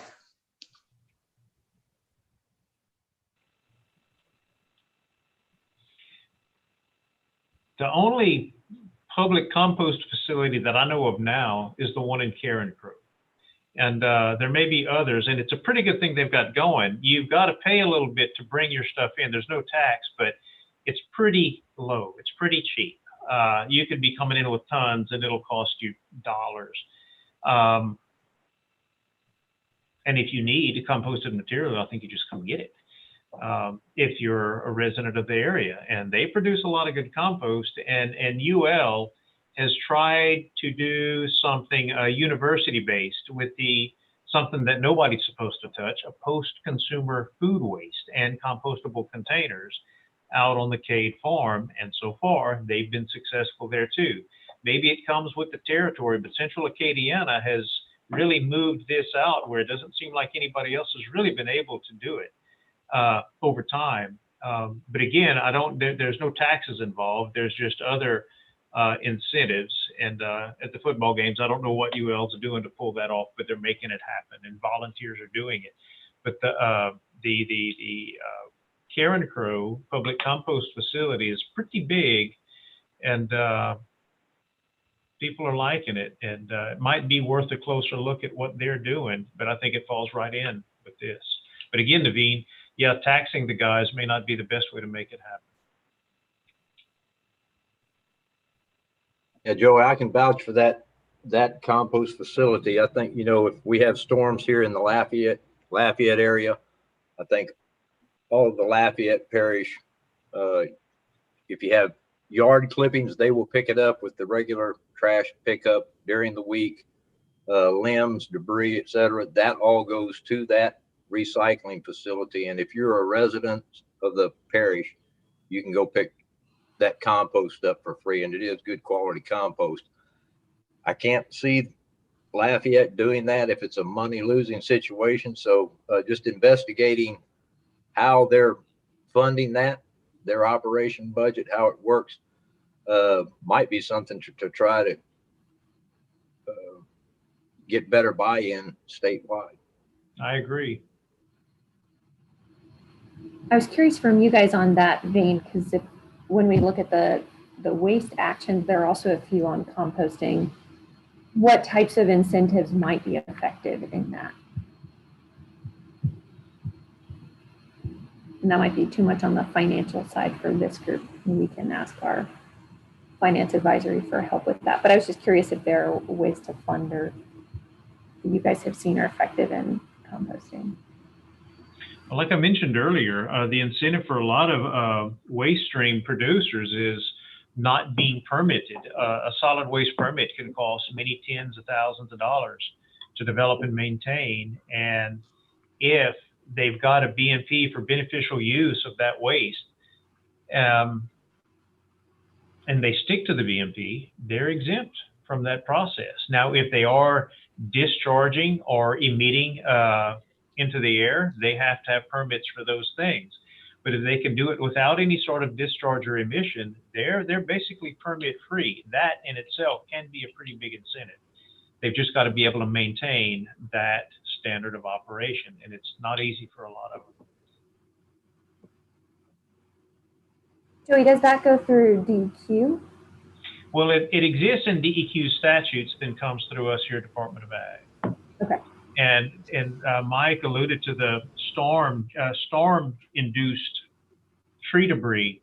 It's massive. Hurricane Laura, not counting the other major storms this year, Hurricane Laura alone, the tree debris that's been handled through it has probably exceeded 2002 through the 2012 hurricanes combined. It's just unfathomable. And we're not the state. No individuals are prepared in the aftermath of a storm that dramatic to say, hey, let's use this beneficially for bioenergy. They're just wanting to get rid of it so they can rebuild. So, a lot of that's being burnt. We're beneficially using the ash just to reduce the mountains of debris that have come out of it. Maybe we can have ourselves set up knowing that this situation is very likely to recur, so that when it does, we might be able to do something, use this debris more efficiently in the aftermath.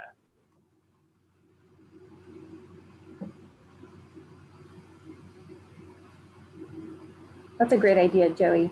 And I was looking back at the conservation or the coastal restoration actions. One of them does build coastal restoration of marshes through composted debris. So I think that could also be a partner with not only composting, but also as we're thinking about coastal restoration efforts too. We've looked at a lot. DOTD is the entity that actually comes to our program as well after a storm. They've got to remove all the debris from levees, rights of way, roads, highways. Then they've got to figure out what to do with it. And that's usually the debris rack kind of stuff that we see. And those quantities are just phenomenal as well. And oftentimes coastal, and we've met many times trying to figure out a way to use that debris in a beneficial way on the coast. And it comes down to the same thing every time, financing, mobilization, and logistics of transporting the material. Nobody wants to do it, and nobody's been able to cover the cost. So, but yeah, the interest is there, Lindsay, that's for sure. That's great to hear. And Joey, what is that program again? That's the Ag Solid Waste BMP program. Okay. As we always say, some things not so ag, some not so solid. DEQ's been very inclusive over time, and we've been working well together on it. Mm-hmm.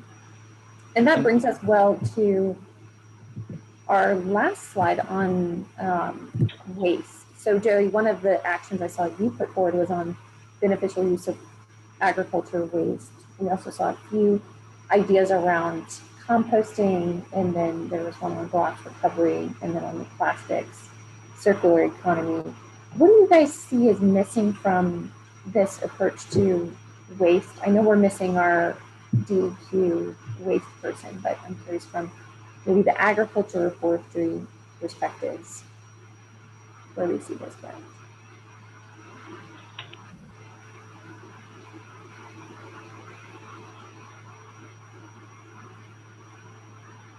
Was that a question like on the beneficial of use of ag waste? What's missing, Lindsay? That's what you're asking? More broadly for this category of waste. I see. Okay. We take a step back. What are there any components missing?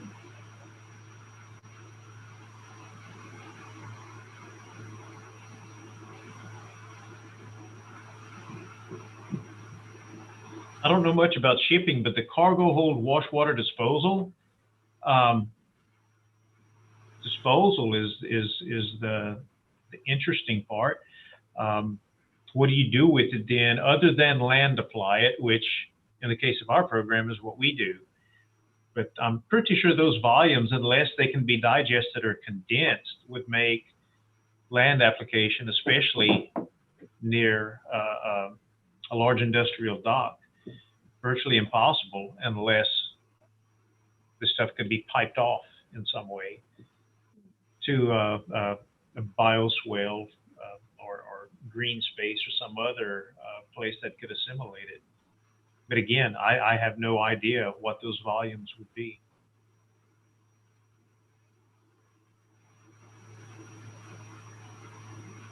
That's also one I need to look into more as well.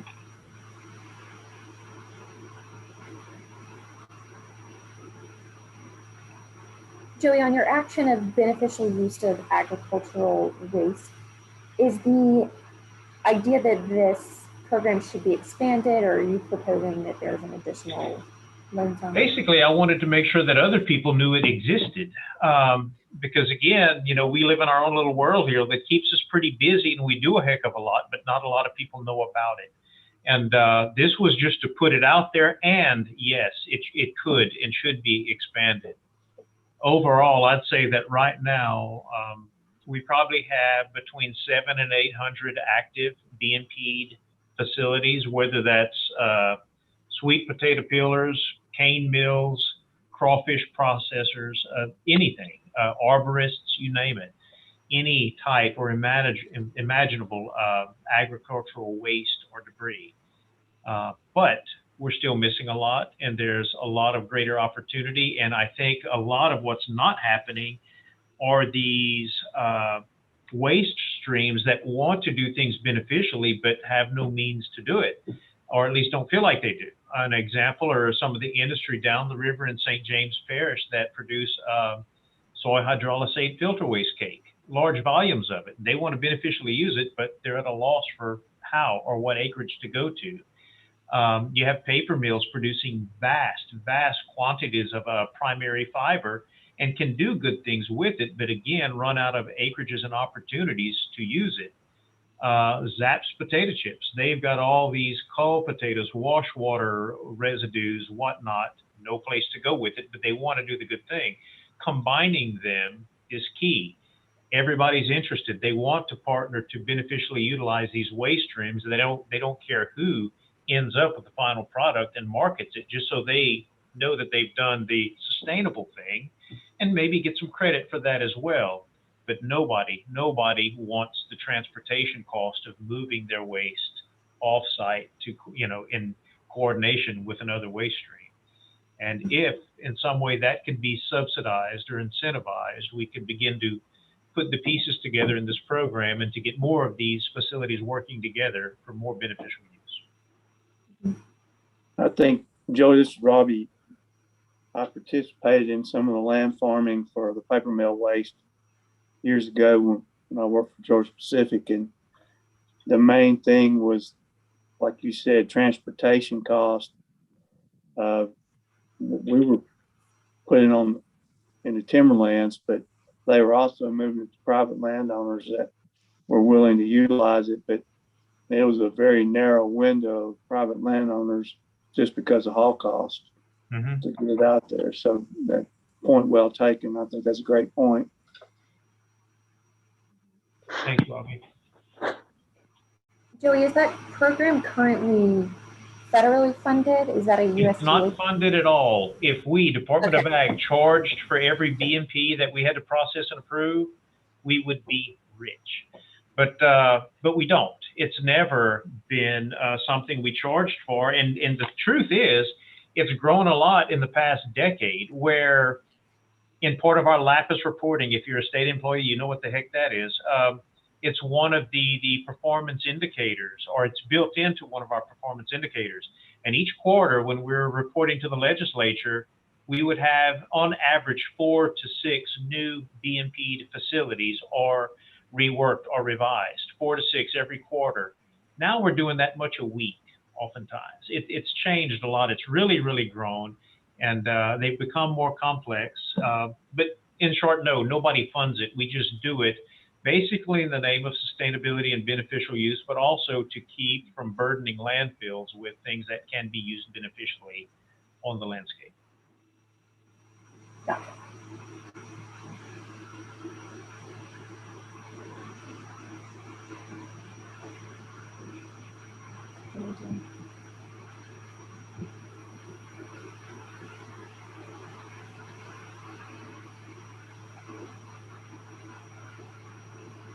If there are no other thoughts on waste, there were also these 2 ideas on alternative fuels that were put forth. This has been a bigger focus in our transportation committee, but wanted you guys to be aware because I know there's some overlap in production of alternative fuels with agriculture. So these actions basically propose harnessing methane from organic waste resources such as landfills, wastewater treatment plants, agricultural operations, and finding ways that are low carbon, no carbon, or negative carbon, depending on the process of how to produce the renewable natural gas from that. So something that I'm interested to explore and hear if you guys have any ideas on, but definitely bringing this up in the transportation group is around what partnerships need to be built to incentivize adoption of and development of renewable and alternative fuels such as this one. So I'm not sure if anyone had a chance to dig into this action or has any initial thoughts on that. I don't know that this is Robbie again. Kyla had to get off, but really the plant at Columbia that I mentioned earlier, I mean, that's just the thing about it. I think Joey was talking about it earlier. There's a lot of good work in all this going on already. your challenge is really to channel all that and build on it going forward. But I know the governor, at least in the article I read, was very interested in the plant at Columbia that, you know, they're talking about making, I think it's avgas and biodiesel out of wood waste and residuals there if everything works out. So we play a direct role in that, whether it's maybe utilizing some of the pellets that Kyla's company makes or another company and burn those in with coal to make electricity. That a lot of those are set up where they can direct burn with coal and other aspects. And I'm sure I don't know anything about renewable natural gas, so I'll just hush right now, but it certainly is a strong play, and it crosses over into what we were talking about with the forestry sector. I would add that there's another plant similar to the one in Columbia that is being looked at in Natchitoches that will take wood and turn it into a low sulfur liquid fuel. So the work is already underway to accomplish those objectives in the fuels. So encouraging that on is a good thing. That's great to hear from Buck and Robbie, and I will follow up with both of you on learning more about those facilities. And Robbie, you're spot on mentioning that we can build the connections between these ongoing efforts and start to think of ways to incentivize and adopt them in a more widespread way. So that brings us to back to looking at our categories of actions. Thank you guys for all hanging with us for those 40 actions that we just went over at a high level. And I would just encourage you guys to reach out to Joey, Karen, and I with any additional thoughts on the actions that we have reviewed and talked about today. And I'll be reaching back out to most of you guys on comments that were made and on how we can develop and refine some of these actions.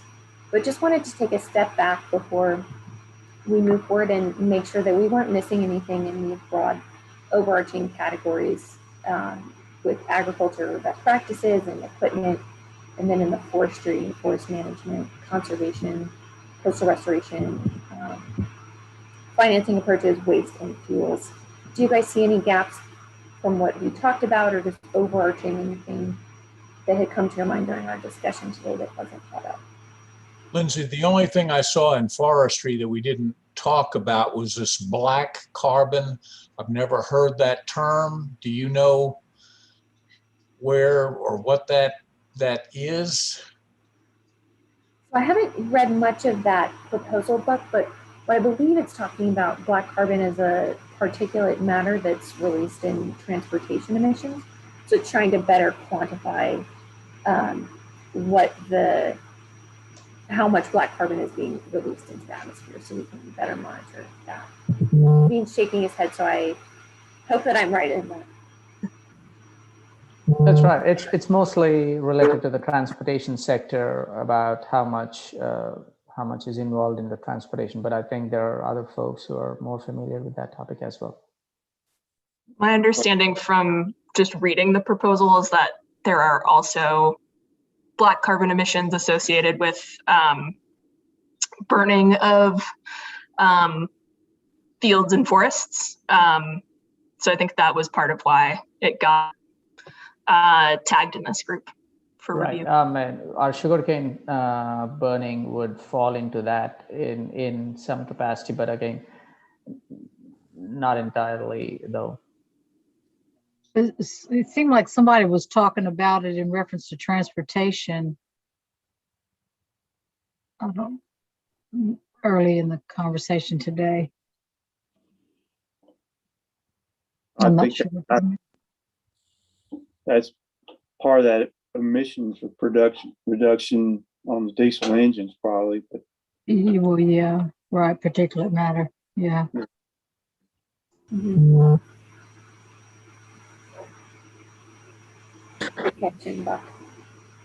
Because when we talked about transportation, it was just about ag equipment, right? We didn't, I guess, other types of transportation doesn't fit into this committee. Mainly on the equipment upgrades, yes. Or to what Colleen mentioned earlier regarding burning, prescribed or otherwise, it can work a lot of different ways. And I think that can be assessed on a scale in ag. You know, when you're looking at ecosystem restoration and management, there's going to be an offset, I would think, or balancing, because burning on one hand gets those native prairie grasses to respond in a very, very beneficial way. And I think it would be shown that over time, depending on what was being burned and how often, you might be gaining more than you're emitting over, say, a 5-year span. Where otherwise, if you're just burning off some crop residues to, I guess, for a harvest convenience, it would be viewed differently. And still, I'd like to think, from a prescribed burning standpoint, it would balance in favor of typical ag processes. But from equipment use, yes, that's what I gathered from the action, was regarding equipment, burning of fossil fuels. Thanks, Joey.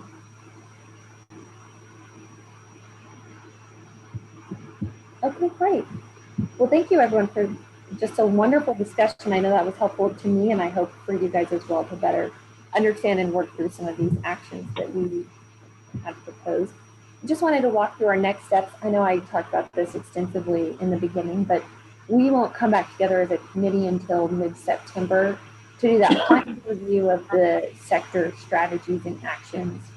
Hopefully in another working session similar to this one, to come back to these actions, but as they've been revised and worked through by our governor's office team and also by the task force this summer and the advisory groups in their second evaluation survey.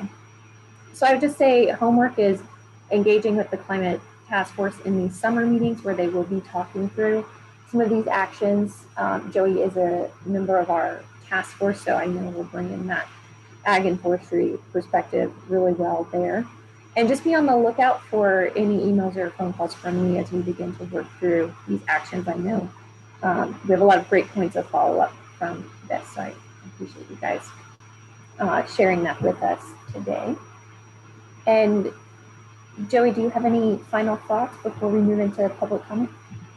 I did, and I was taking notes earlier, but actually, Lindsay, I think we've covered them all in the course of our dialogue and conversation. I think I'm good. Okay, great. So with that, I'll move us into our public comment period. So this meeting is being live streamed on our YouTube channel, and it's also in the Zoom webinar mode. So if there's anyone on the Zoom webinar that would like to make a comment, please just raise your hand and I'll promote you into the webinar. And I will also stop sharing the screen and check our climate email for any written comments.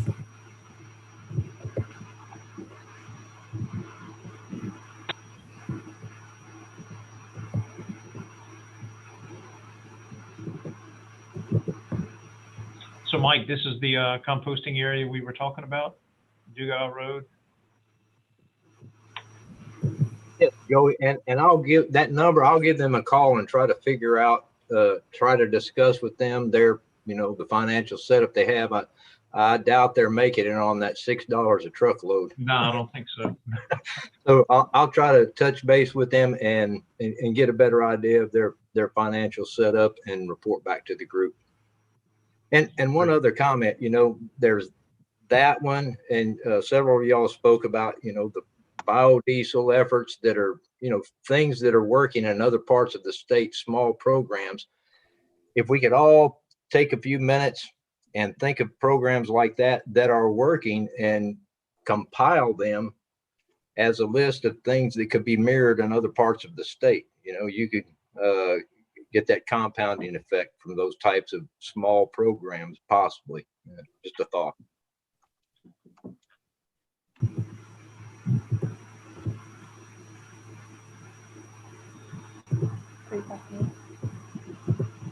Okay, I do not see any emails on our climate email, nor do I see any hands raised from our attendee list. So Joey, I'll hand it back over to you. Okay. I'll just like to follow up on with Mike on what he just suggested. I think we're coming into contact with a number of little programs that might only need a little more breathed into them and be paired off to other opportunities or ideas that could create opportunities. I think we do have a lot of good work going on here when it comes to Farm Bill conservation programs, whether it's being currently done in the name of conservation, the bottom line, carbon sequestration, or just sustainability, period. I think on a per acre and per capita basis, we're doing pretty good. We can always do better, but I think a lot of great conservation work is being done here and being recognized for what it is, and it can be seen to be more. And we've got a lot more people to reach, there's no question about it. And as outreach opportunities crop up or develop, I'd like to keep all of you in the loop. And I think it would be a good thing for all of us and give everybody here an opportunity possibly to work together beyond what we're doing here, which I think is great. But I have to say, other than the Ag Center, Farm Bureau, Forestry, CPRA, and NRCS, I've never worked with most of you. And I think this is a pretty good opportunity. And we've got a chance here to take it a lot further. And I think it feeds right back into the suggestion that Mike just made. There are a lot of things happening out there that pulled together would take care of a lot of our conservation and sustainability needs. But Lindsay, that's all I've got. Does anybody else have anything?